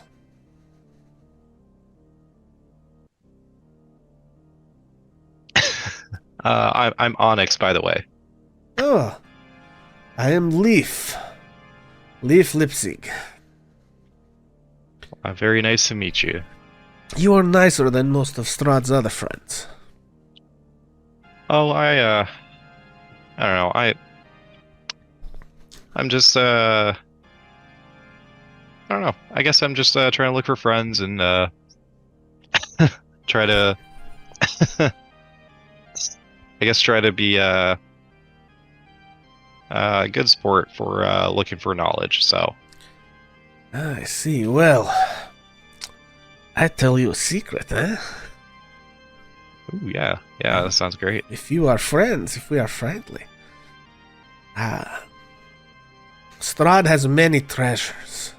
And I am his accountant, but sometimes he doesn't even tell me where he hides some things, but I'm more clever than I look. I have found where he hides the holy symbol of Ravenkind. Oh, really? Yes, one of his great treasures. Wow, that sounds like a pretty cool treasure, actually. Yes, it's in the Amber Temple, sealed in the treasury. Here, I'll even draw you a little map. And he sort of like takes a scroll and draws you a map to where this thing is. It appears to be everyone, but everyone but Onyx. Take your headphones off. Because you guys don't know this. Let's go over here or something. He draws you a map, and this thing is located in a passageway, or in a pass, far to the south in Barovia, on a sort of like path on the reaches of Mount Gacchus. Okay. Basically, this thing, just to describe it to you, in case Wanderous asks you to describe it, or in case you get out of here, from Vallaki, you would head west, and you would take the third pass to the south. Third pass to the south. Okay. And you follow that a long, long way across a bridge that crosses the Luna River just north of Luna Lake to a place called the Tsolenka Pass. Okay, Lake Pass. Okay. Tsolenka Pass. And it's sort of like it's a road that hatches back. It's like it starts up the mountain pass, and then the road kind of splits, and you go north and kind of cut back along the edge of the mountain. Gotcha. So, okay, I'll wave at them. Okay, maybe we'll put it in chat. I had my volume turned down and everything, Bob. That's what I was Come back now. So he draws you a map there.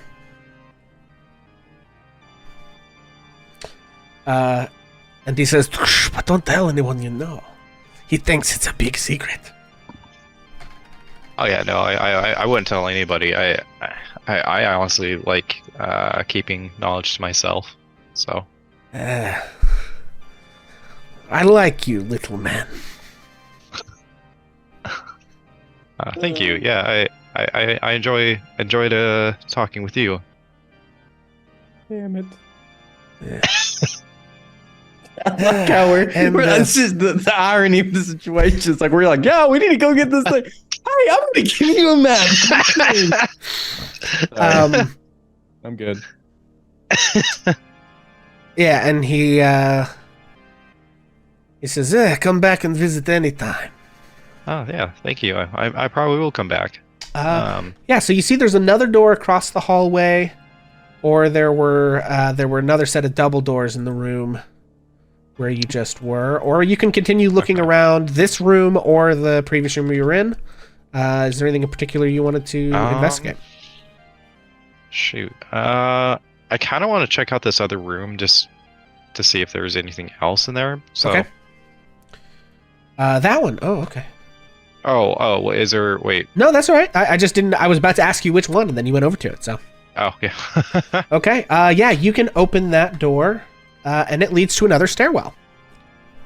Okay. I'll turn around and ask Leaf. And hey, actually, I think you would Okay. because you've been this way. You would actually recognize this is the first door that you passed last night when Strahd was leading you up the stairs, and you passed it again this morning. Okay. So you basically came down the stairs on the south side of the castle, ate your breakfast, went to the north side of the castle, came up to the next level, to like the second floor, and then this room probably sits like the where the throne is probably right above. Like you're starting to think geographically now. You're like the throne room thing. This throne is sitting right above the organ. The pipe organ room. And this is then right over that hallway in between the pipe organ and the stairs, and then these are the same stairs right next to that, right? Gotcha. So you're like, Okay, oh, that makes okay, I sense. kind of get this. Yeah. Yeah, I'll go ahead and just close the door, and then I'll start leaving, and I'll say it was nice to meet you, Leaf. I'll probably be back soon. Yes, come back anytime, friend. Will do. Okay. And then I'm gonna go and step out, close the door. Okay. Yeah, you close the door back. And I gotta. At least someone's making friends. Okay. All right. And I think what I will do is you step back out into the big open area on your little expedition. We are going to cut back over to our friends in the mansion. And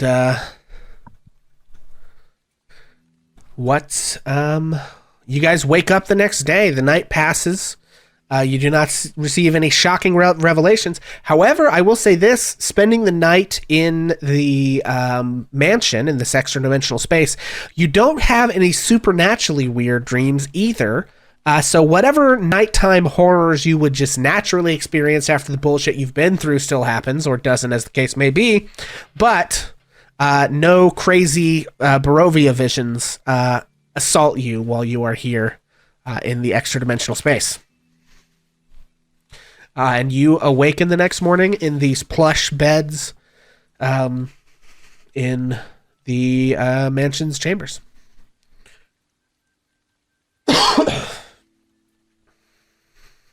Well, Wanderous would get up and carefully think things through and prepare spells for the day. And he definitely prepares sending. I'm checking to see what I did. He did not select locate object. He didn't prepare that because he was just kind of feeling like the mage thought it would not be helpful. He got as much healing stuff as he could and as much damage stuff together as he could to cover his bases, and then he goes downstairs to breakfast, hoping to run into his friends. Mm-hmm.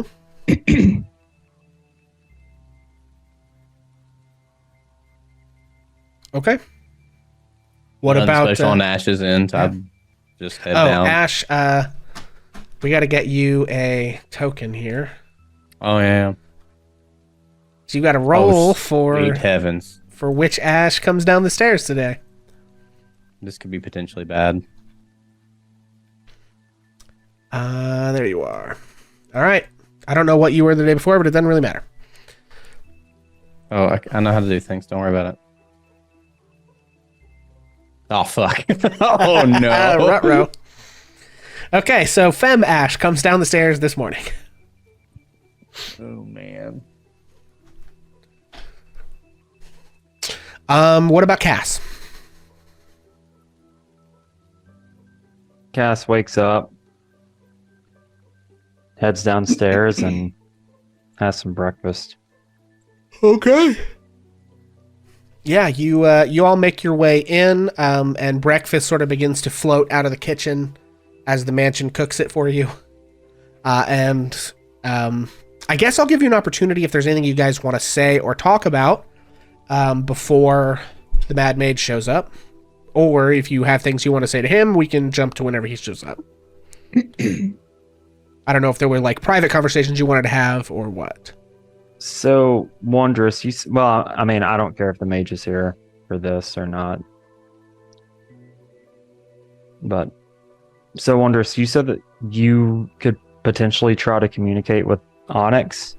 Yes, I prepared sending. It's a spell that I have learned, and I haven't used it before, but if I understand how it works, I can send a message of 25 words or less, and no matter where he is, Onyx will hear my message, and he will be able to respond to me likewise. Okay. So I can reach out to him, and at least if he answers, he answers. Do you think we should try now? Ash, what do you think we should say? Cass, what should I say to him? I thought about what I would say, but if there's something you want me to say, I'll craft this message. So Should we 25 wait? words or less? Yes. And should we ask the mage what we should say, or just go ahead and do it? I don't know if he would have anything to add of value. He doesn't even remember him. I mean, know. I would just say something like ask him if he's okay and tell him we want to come rescue him. All right. Or ask him if he can find a way out. Okay. That's what I had thought I would say. Exactly.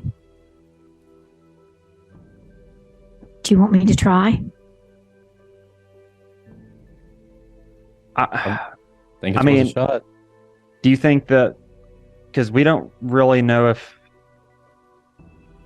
like, would you be able to reach him from here? I mean, are we in like, I can reach him if there's not any lead between us. It doesn't matter where he is. It'll go any distance. It just won't go through lead. okay, And, well, if he's in another plane of existence, whatever that is, there's a slight chance the message wouldn't go through. yeah, that's kind of what I was wondering. Like, since we're here in this mansion, are we still on the same plane as Onyx? Oh, maybe we should ask the mage that. Or He maybe probably knows all about sending. I'm sure he does. It's new for me. Yeah, so I think I'll just give you this one because this is probably common knowledge enough for anyone that would have that spell. If you're on the material plane and the thing you're trying to reach is in an extra dimensional space, then you are not considered to be on the same plane of existence. So in sending the, 10% chance? 5% chance the message doesn't arrive. So it's not a real high chance. You'd have to roll a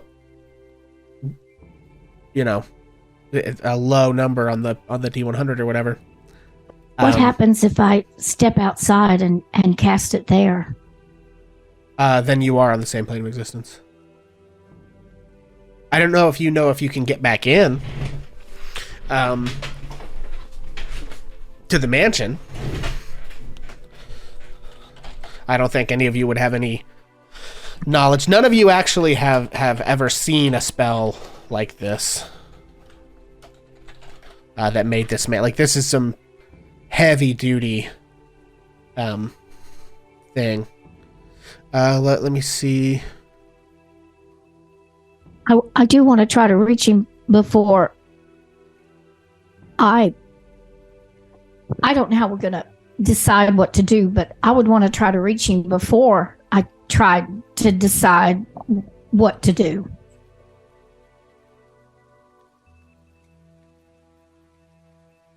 You could just ask the mage when he comes down. Just see what he says. All right. Yoo-hoo! Okay.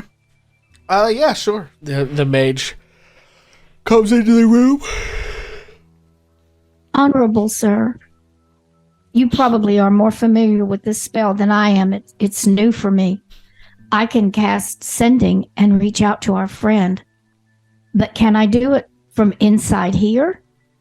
Or do I need to step outside your beautiful mansion?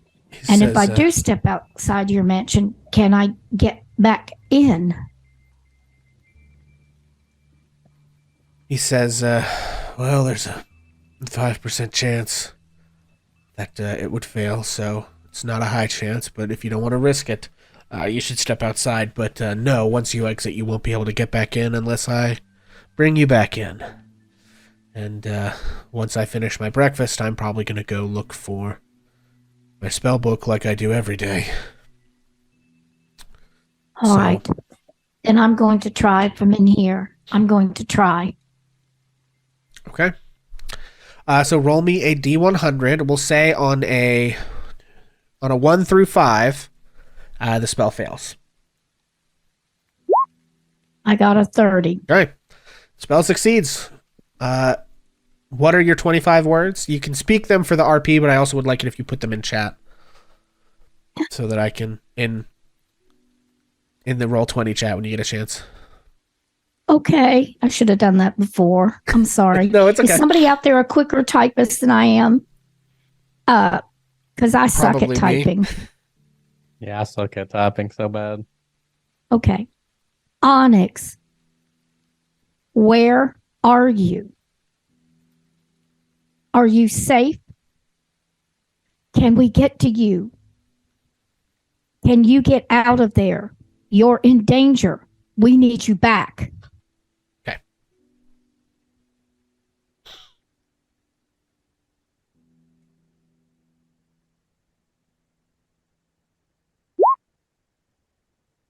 Okay. So, the next day, and we'll say this happens just as you sort of come out of the room with the guy who handed you a nice, fun little map. You hear Onyx's voice just kind of in your mind. Wanderesses. And recognize. Sorry, yeah, you hear Wanderous's voice in your mind. And you can respond in 25 words if you'd like to take a brief moment to ponder 25 words. Oh my God, I did a beautiful job on that. It was exactly 25 words. Oh, I counted. Wrote it down. I counted. Counted them myself. I counted the words I said to Onyx. Dadgum Stuck Goddess out didn't in say the nothing. I vampire had castle. to do something. The unsuspecting victim of that asshole Strahd. Charming him. Taking him home. Taking him inside. Come on, goddamn, Listen, it was right there. You're right. But didn't I already use inside? I think I didn't want to rhyme inside with inside. Oh, maybe you did. I don't know. Maybe I didn't. I don't know. Ozzy, you did a great job too. Bless your Thanks. heart. Sorry, I was just trying to fill the space while Onyx formulates a response. Quick Because distraction. you've had several minutes, but Onyx is on the spot here, unfortunately. Wait, Wanderer says, stop. I think I hear someone typing on a typewriter. What's a typewriter? Yeah, well, what is a typewriter? All Wonder sees is the little Onyx is typing in his Onyx is typing. Onyx is typing. A little word bubble appears. Okay. Strahd's castle. I am safe. You can't get to me safely. I can't get out. I am not in danger. We'll be back soon. That was. We'll be back, son. So, you could have said, hey, go here. I didn't know to ask that question, okay? No, I was talking to Omega. It's okay. I mean, Omega answered all the questions that were asked. Oh, yeah, I He know. did. really nailed Alright. it, honestly. He He's in crushed it. Strahd's castle. He says he's safe. He can't get out safely. No, we can't get to him safely, and he can't get out. But he's not in danger, and he will be back soon. Is that too many words? No, corrected. He'll be back soon, but he can't get out.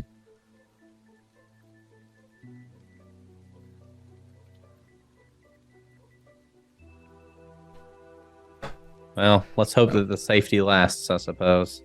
Yeah, I mean, we know he's alive at least. The mage is going to go look for his book. What are we going to do? I mean, we could try to look for the snow-capped mountain to the south. that the mage was talking about. That's on the other side of the valley. If we're going to be looking for any of the items, maybe it'd be best that we head west first. Yeah, that works too. Maybe we should head to the Saint Mark something Abbey. Oh yeah, and what's the other town's name that we haven't been Kretsk. to yet? Kretsk. Yeah. I mean, yeah. I feel like that's the best spot to look for that sword, so to speak.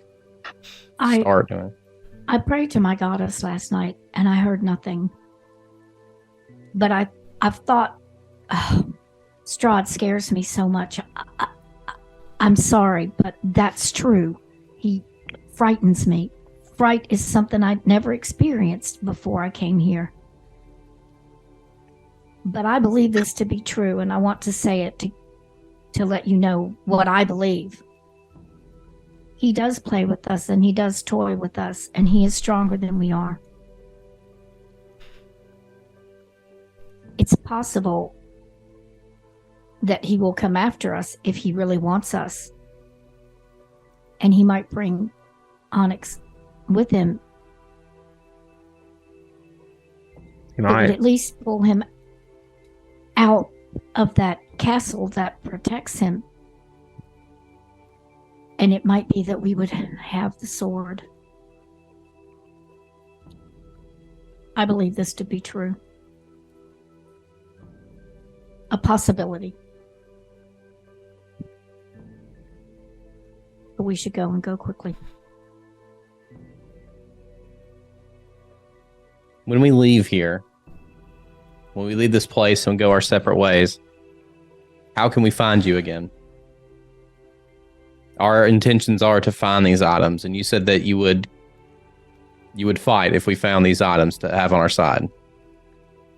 How do we go about contacting you again to rendezvous, so to speak?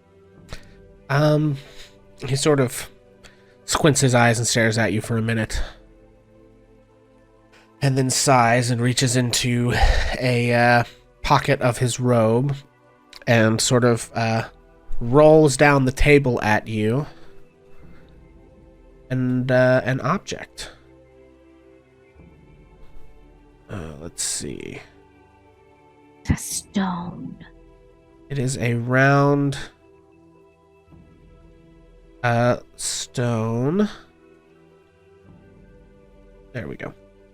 It is a round stone that has a face carved into it and a little mouth. We'll go to the map screen for everyone. And he says, that's a sending stone. If you speak into that, he sort of holds up another one that looks basically just like it, kind of the mirror image of it. If you speak into that once a day, I will be able to hear it and respond.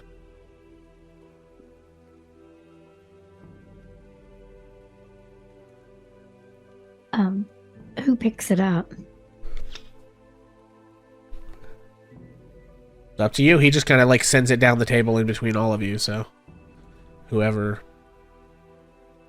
wants to grab it can. I'm good. I mean, I can take it. Okay. Add it to your inventory. One sending stone. And it is connected to the other one the Mad Mage has. If that miracle happens, honorable sir, and you find the book, or you fix the staff, will you tell us, please?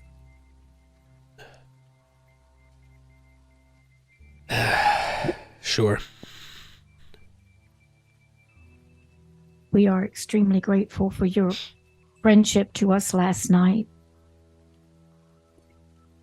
We will go as quickly as we can, and I will look as I go for your book. What does it I'm look good like? at tracking. Sorry, I didn't mean to interrupt. But I feel like maybe if we have a description that maybe it's worth keeping an eye out for. Well, it's bound in black leather. Has a clasp on it. There's sort of a blue jewel in the front of it. Sort of embossed.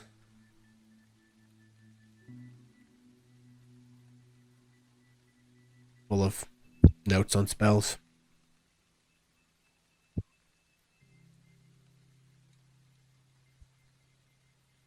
Fair enough. Wanderous would have eaten as much breakfast as he could shove in his face. You know, actually, I have one more question. What is your name? Oh. I don't remember. Not surprised. I have no idea. All right. I am Wanderous. This is Kaz. And this is Ash. You met Ash yesterday, but there was a difference. But Ash is Ash, no matter how they look. And again, our friend at the castle is Onyx. To be honest, I didn't even notice. We No. don't much anymore either.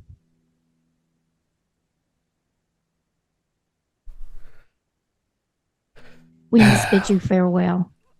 Yep. And he stands up and leads the way to his front door, which he opens and gestures for you all to step out.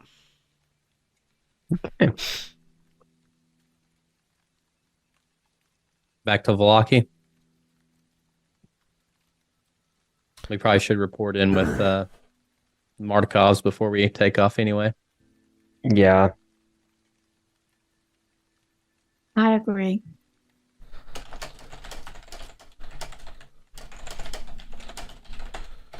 Yeah, so you all step outside and he steps out of the door and shuts it and it sort of like rolls up and vanishes. And then he looks at the rest of you and says, "Good luck." And casts fly on himself and just like flies off over the woods. Must be nice.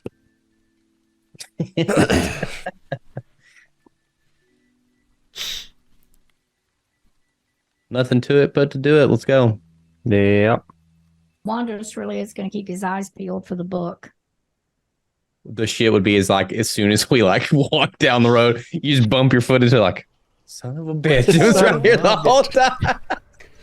As if That's not anything the would be that sinister. easy in Barovia. Right. It's like the classic. Did you even look for it? I looked all over the place for it, and they walk right up and just, you mean this book? Yeah. Son of a... Okay. So, you find yourselves in the woods by the river, which just a day ago washed two of you downriver. What do you do? Well, I guess. It'd be faster to just follow the river down on the western side and come around the lake.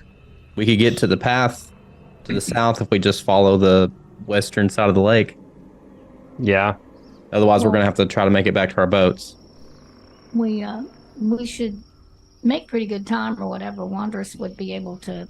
I mean, is that the way we came or that? No, you came Oh, on no, a really it's not. circuitous Never mind, route, never tracking this guy through the woods, which you're now kind of understanding why the path went all over the place is because, one, this guy's crazy, and two, he's, like, looking for something, so he's just, like, going all over the place, you know, looking for Yeah, it. but we're going to go down the river. I agree. Let's go straight down the river and around. Certainly not try to repeat the path. Okay. 'Cause All that right. took 8 hours. No, because it's not that far. Let's see. Well, you said it took 8 hours when we were looking. Right, for because the him. path doubled back on itself and all this crazy stuff. But if you're just going straight down the river, it's not going to take you that Right. long. That's what I. Yeah, that's I what. was So that's what I'm saying. It's not. You know, it's like it's about a mile to the mouth of the river. Now let me look at this real quick.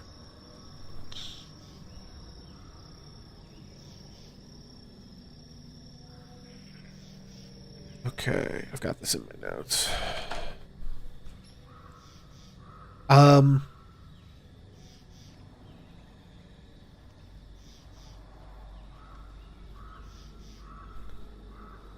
Okay, yeah, you can start moving your way down the road, and you make it to the mouth of the river without any trouble.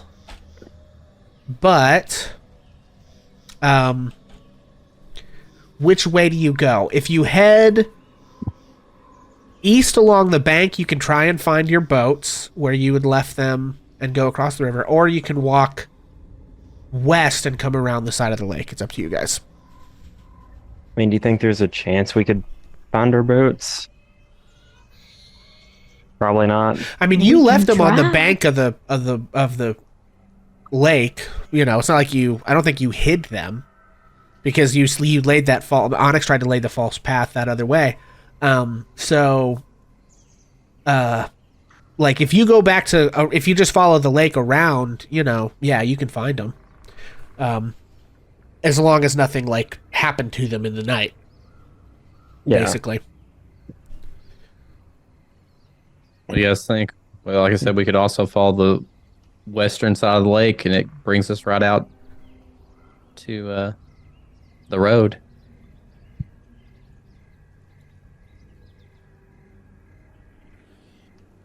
I say take the safe thing and do that, go around and not trust our boat is where we left it. Yeah, not probably just be easier to follow the lake. Okay. All right. So you start moving around the edge of the woods, and I am going to need someone to roll me a d20. I'll go. Okay. Nope, good. I got an 11. Okay. On an 11, you continue walking through the woods. Let's see. Go Can ahead. I every time we roll for one of those, can I do an investigation check in case I get a nat 20 and find the book? No. No? Okay. Oh no! You know, I am going to nothing like a reveal simple some more of the answer. map now that you guys have kind of come over here and seen some stuff. Okay. Now that you're traveling through this area. Okay. Let's see.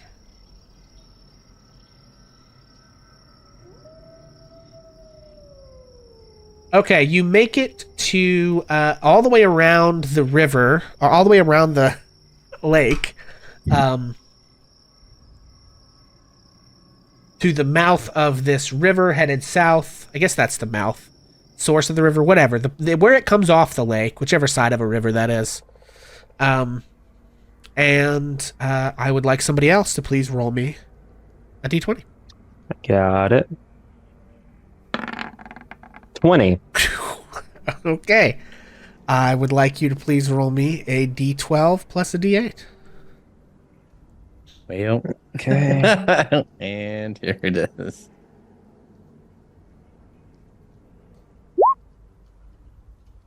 Nope. Oh, I there did needs that to be a different. space between the two, or between the slash and the 1 at least. Oh, okay. Also, his R is before the slash. Oh yeah, it's slash R, Oh. and that yeah.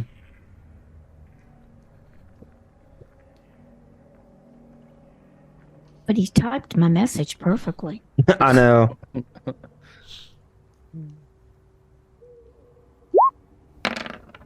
Okay, that's a 4. Okay.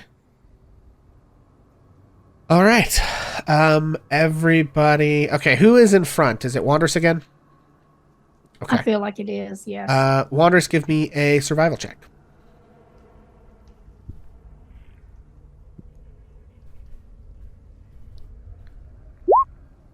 Wanda's rolled an 11. Okay.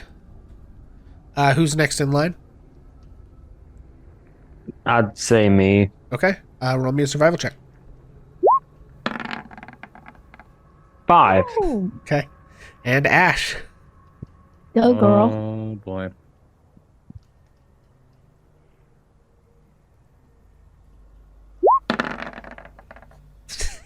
Okay. Wanderess, An 11. Yes. you are walking along the edge of the lake. And as you step down, you hear a noise. I need you to make me a DC 13 dexterity saving throw. Saving dexterity, saving throw. Come on, Wanderous. I got Oh that God. one. Wanderous, Oh no! you take 4 points of piercing damage as you step into a hunting trap, just like the one you missed, or that you saw and disarmed previously. The teeth of the trap sort of snap into Wanderous's leg. The trap is chained to the ground on a chain that's about 3 feet long, and so you're sort of like stuck as you sort of like fall prone as you were walking. Nobody saw the trap coming. Okay. Ouch! Help! Can I try to disarm it? Yes, you can use your action to try to free Wanderous with a strength check. 19. Okay. You succeed, and you pull the thing back, and Wanderous gets his foot out, and then you let it snap shut. You okay, Wondrous? Thank you, Kaz. Yeah, my ankle hurts. Oh, wasn't very good for my boot, but yeah. Wanderous gets his quarterstaff out to kind of help him walk along the trail. Is he a little bit of a whiner? We're just not sure, but he seems to be really like trying to make some real, get a lot of sympathy out of that injury. I see. Okay. You continue to make your way, and I believe you safely make it to the western walls of Valaki, and inside. You also got to hit dice, Wonders. Oh, thank you. Oh, you got a hit dice from chat. Thank you, Pam. Yeah, thank you. Okay, so you make your way back to Valaki. As you come around the woods to Valaki and come up to the wall, you see black, billowing smoke rising, and you hear ruckus, God shouts, damn, and no. yells in the town. Okay, Wanderous is going to roll his hit die. Okay. You hear shouts and yells in the town. Some amount of sort of general unrest appears to be happening, and parts of the town are on fire. What does anyone do? Well, Wanderous quits screwing around with the quarterstaff and takes off running towards the city. He really wasn't hurt that bad. We should probably make our way, I guess, towards the tavern. Okay. I would be taking extra care that it's not the church this time. I will have to say. Yeah. Yeah, you see that the guard post at the gate is actually fully abandoned and the gates are just sitting open. You don't see like dead people. This place hasn't been attacked, but it seems like the guards that were at the gate seem to have either been chased off or been called to some other purpose. So you were able to just enter the city. The first thing that you would pass would be the church, which you find actually that like this end of town is not burning. The fires, now that you're here, appear to be closer to kind of the center of town. So I wonder if this is just like a riot more so than anything else. Let's get closer. Yeah, you see people kind of like running back and forth. Lots of people are like running into their houses. Some people are running out of houses. It's like general kind of pandemonium. There's a lot of shit popping off here. Where do you go? You guys want to check out where the smoke's coming from? Yeah, may as well head there first. If Okay. we see anybody slow enough as we pass by, wouldn't we say what's happening? As if we Sure, yeah, if you want to. if we got a moment, then we'd be like trying to ask somebody what's going on. Sure. Yeah, make a persuasion check. Okay, let me get my sheet up. Persuasion. Oh, I'm so good at that. I got a 7. Yeah, you don't find anybody that's willing to take the time to stop and talk to you. Well, I am kind of scary. Yeah, you're kind of big and intimidating, and some of them are just like, saying things like, no time to stop and prowl with a foreigner like you. So, and as you guys approach, sorry, go ahead. I was just going to say, luckily, Wanderers doesn't understand the single finger salute phenomenon, so he doesn't do that. So, what you do find, what you can see now is that there is a large house, or some of the larger houses to the south here, in this kind of cluster of houses, appear to have been set ablaze, and there's like a big crowd of people. It gets thicker and thicker as you get closer and closer to that area. So it does not appear to be the tavern, which is further north over here.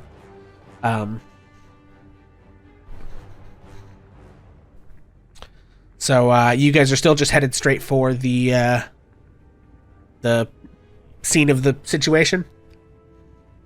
Yep. Okay. Looks like they're overthrowing the bourgeoisie.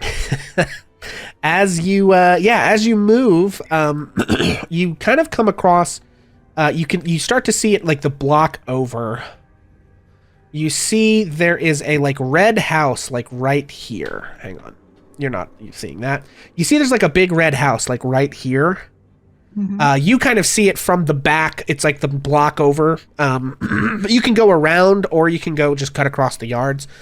People are kind of running everywhere. There's like a bunch of people with like pitchforks and torches.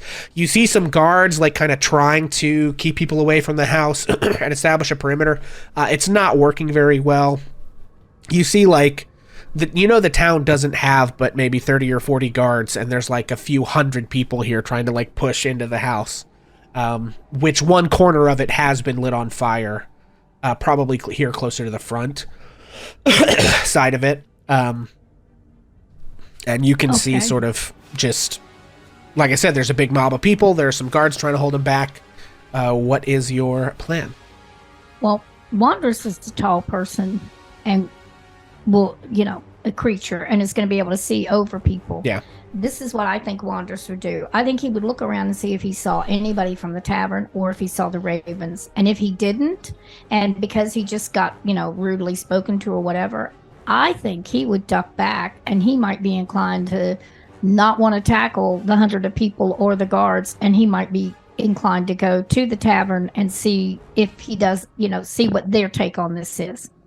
I think Wanderers would kind of choose not to get involved. Okay. Yeah, I kind of think that too. There's no need to get involved in like civil unrest right now anyway. Not knowing the reasons and the wherefores. Yeah. But he would have looked around to see, did he see anybody from the tavern? Did it seem to be involving them?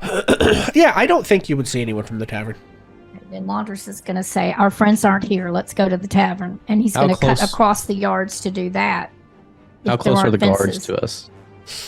I mean, they're trying to establish a perimeter around the house and not doing a great job. So, they are, I don't know, 180, 200 feet away, something like that. Like, Wanderous can kind of see from where and you can, I guess, if you climb up on something, you could see. But there's a good, there's quite a few people between here and there. It's not so thick that you couldn't push your way to the front if you wanted to. But you're certainly not, like, in this kind of a situation where they have, like, folks who are trying to get to the house they're protecting, right? It would be hard to get their attention from this far away, for sure. My only concern is if somebody's in the house. If they've lit fire to it, then presumably they're trying to burn somebody out. And, like, I have a sneaking suspicion that this may be the burgomaster's place. And not that I'm exactly super concerned for him, but doesn't he have children? Didn't we hear that? Yeah. I heard somebody mention about him and his family. Yeah, make a history check. Okay. No matter what the burgomaster's done, I can read real good. 16. 16. Yeah, I'll say that with a 16 that during, I don't know if we've explicitly said this in the campaign, but you have talked to the folks at the tavern, to the Martikovs, about the unrest and stuff, and he probably would have given you a shakedown on the Baron's family. The Baron does have a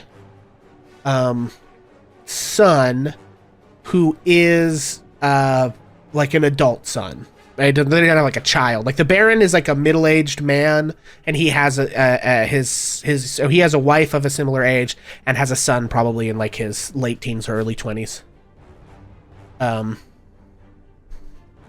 And that's all that you know about the family. Well, if it's not a super pressing situation, then maybe getting our information from the tavern is the best bet. Yeah. Instead of tackling the guards, diverting their attention. I just wanted to make sure. Sure. Okay. I'm cool with going to the tavern too then. Okay. All right. Yeah, you guys cut across and head to the tavern.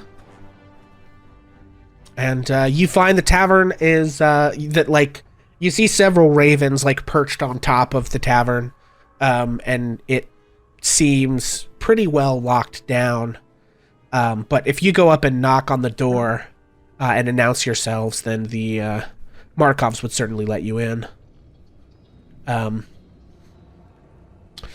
so you are led into the tavern.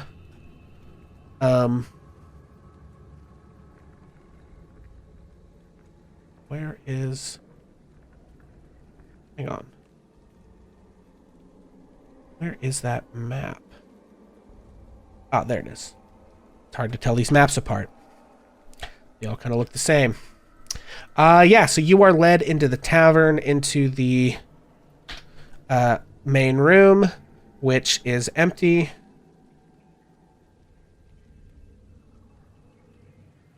Hang on. So all of these like random commenters are not in here. And you see Erwin and his wife are kind of like, well, Erwin's behind the bar. I don't think you see his wife. I think she's off like with the kids somewhere. And Erwin has like a crossbow that he guards the bar with. And he sort of like, as you knock on the door and announce yourselves, he like opens it really quickly and looks around and then like ushers you in and like closes the door furtively. And heads over behind the bar and says, by the Dawnfather, where have you been? Where is Onyx? Strahd took him. Also, a long story. What's going on? Yeah. I'm sorry to hear that. Well, as we've suspected, things have escalated. And they are trying to overthrow the Burgomaster.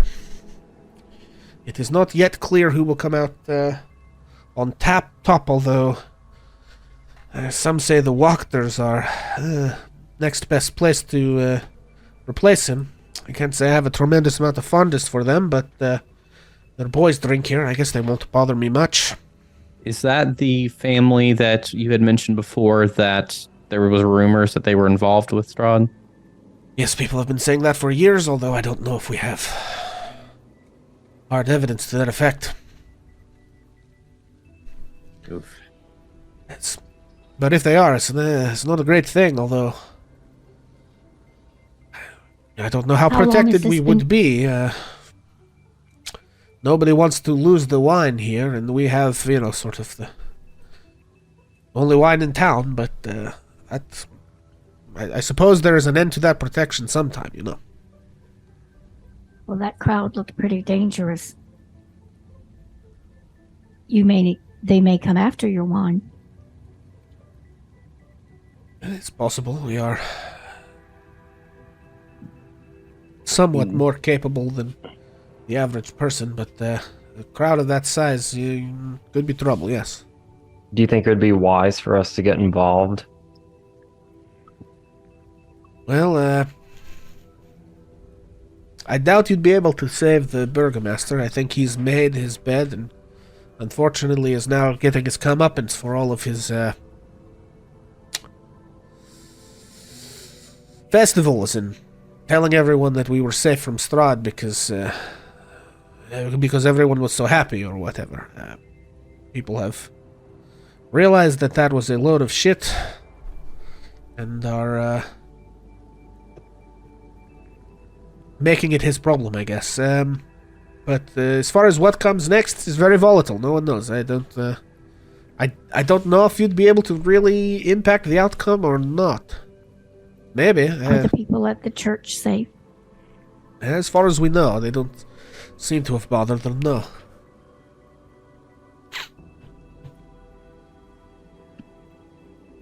Okay, you said there was nobody else in here?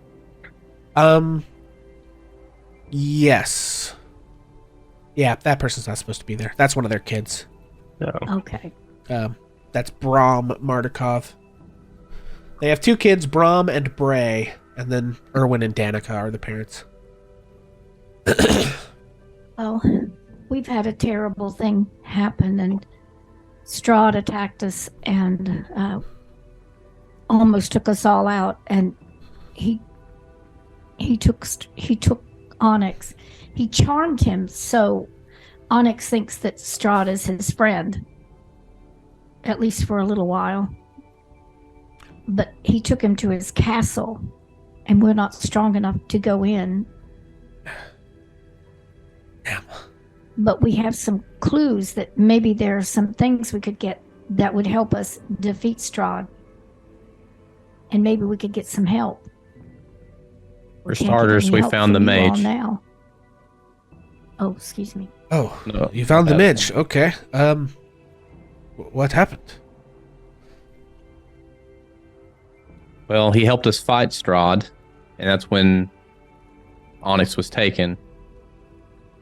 But he doesn't seem to be all there, so I'm not sure exactly how useful of an ally. He's definitely powerful, but his mind is gone for sure. He did mention that if we found these alleged items that were supposed to be strong against Strahd, that he would consider fighting again, but You see. he also mentioned that on the night that they stormed the castle and fought, that it was like the castle fought alongside everybody else, like it was deflecting attacks and whatnot. I know nothing of this, but that sounds like a problem.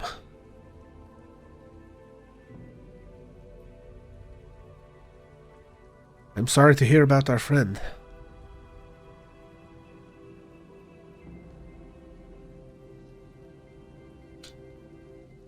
Well, what will you do now? I think that Ash looks around and says, go west. We heard that the Abbey may be part of our next clue to find the weapon. And then we're looking for a set of amber doors, possibly, that exist on a snowy path. We've heard that the mountains to the south are probably our best bet for that. I see. Well, obviously haste is of the essence here, but is there any chance I might be able to impose on you a little bit? To stay and help me guard this place, at least until the things die down just a little bit. Maybe just until later this evening or tomorrow, maybe.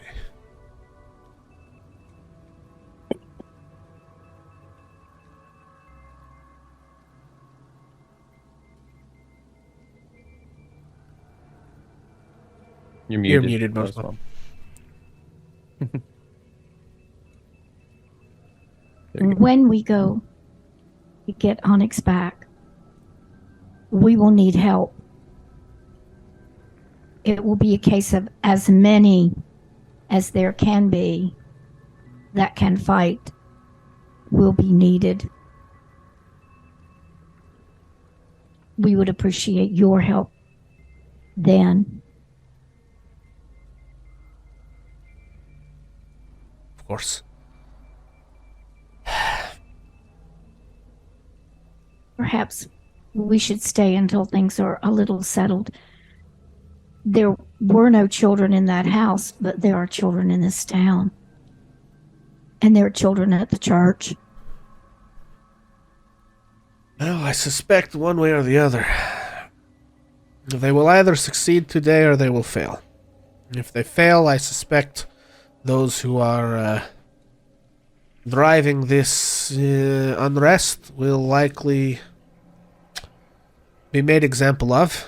And if they succeed, well, someone else will be in charge. So I suspect things will happen quickly. One way or the other, I think.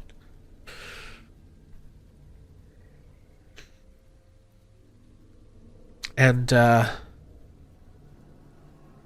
with that, as you stand in the center of the bar, a man down, the town burning, mob in the streets, regime change in progress, is where we are going to end our stream for this evening.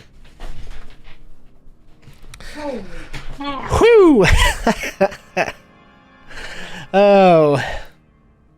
What an episode, everyone. What an ep.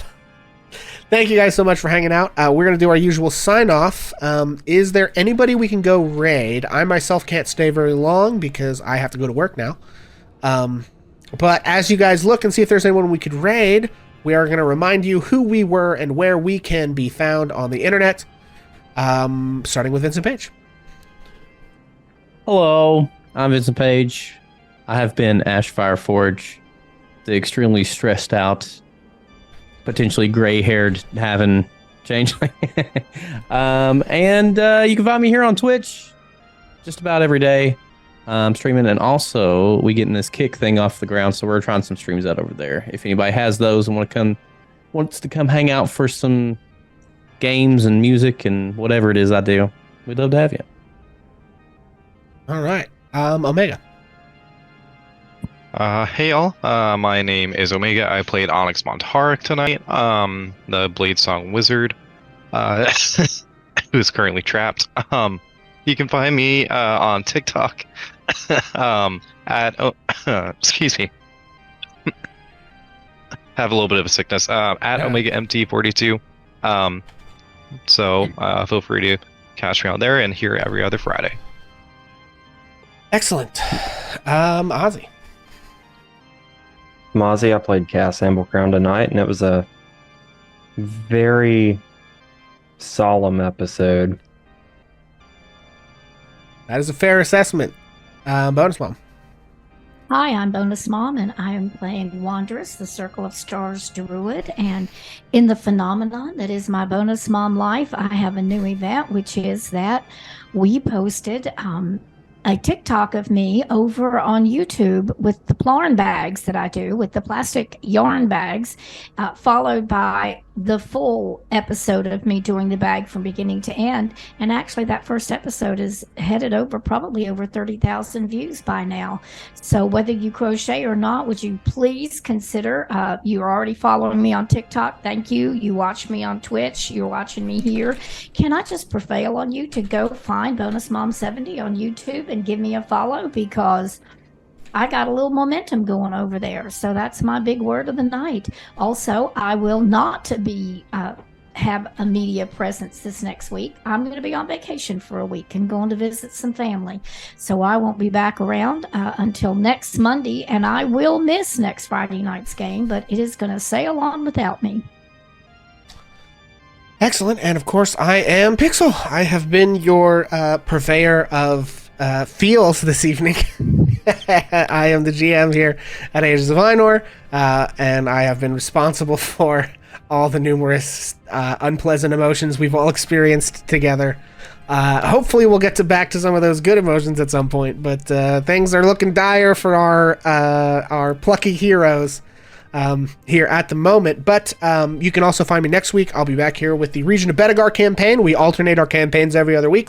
Next Friday will be Region of Bedegar, and then we'll be back with Curse of Strahd the following week after that, where you can find out what happens to all of our friends. Did BM get her hit die? Yes, Pam, she did. You can also And I find me used it. here, Thank you. and she used it. And if whatever was left over will go into temporary HP. So that's all good. And that can roll over to next time. You can also find me here, twitch.tv/hammerandpixel, where I play other games. Specifically, lately we've been doing a lot of Final Fantasy. So, is there anybody who we should go and raid, my Ream friends? Streams is playing, and they hit us with a whole bunch of subs tonight. I don't That is true. Yeah. Sure, let's go do that. I don't have a non-sub raid message again. I keep forgetting to do that. Here, I can just do that. There we go. Make it nice and easy. All right, guys. So go show Ream Streams a bunch of love. We're going to go hang out with those guys here just as soon as we do our outro. In the meantime, thank you guys so much for hanging out. We appreciate the heck out of you. Thank you guys for all the resubs and the gifted subs. You're amazing. And we'll be back in a few weeks. Peace out.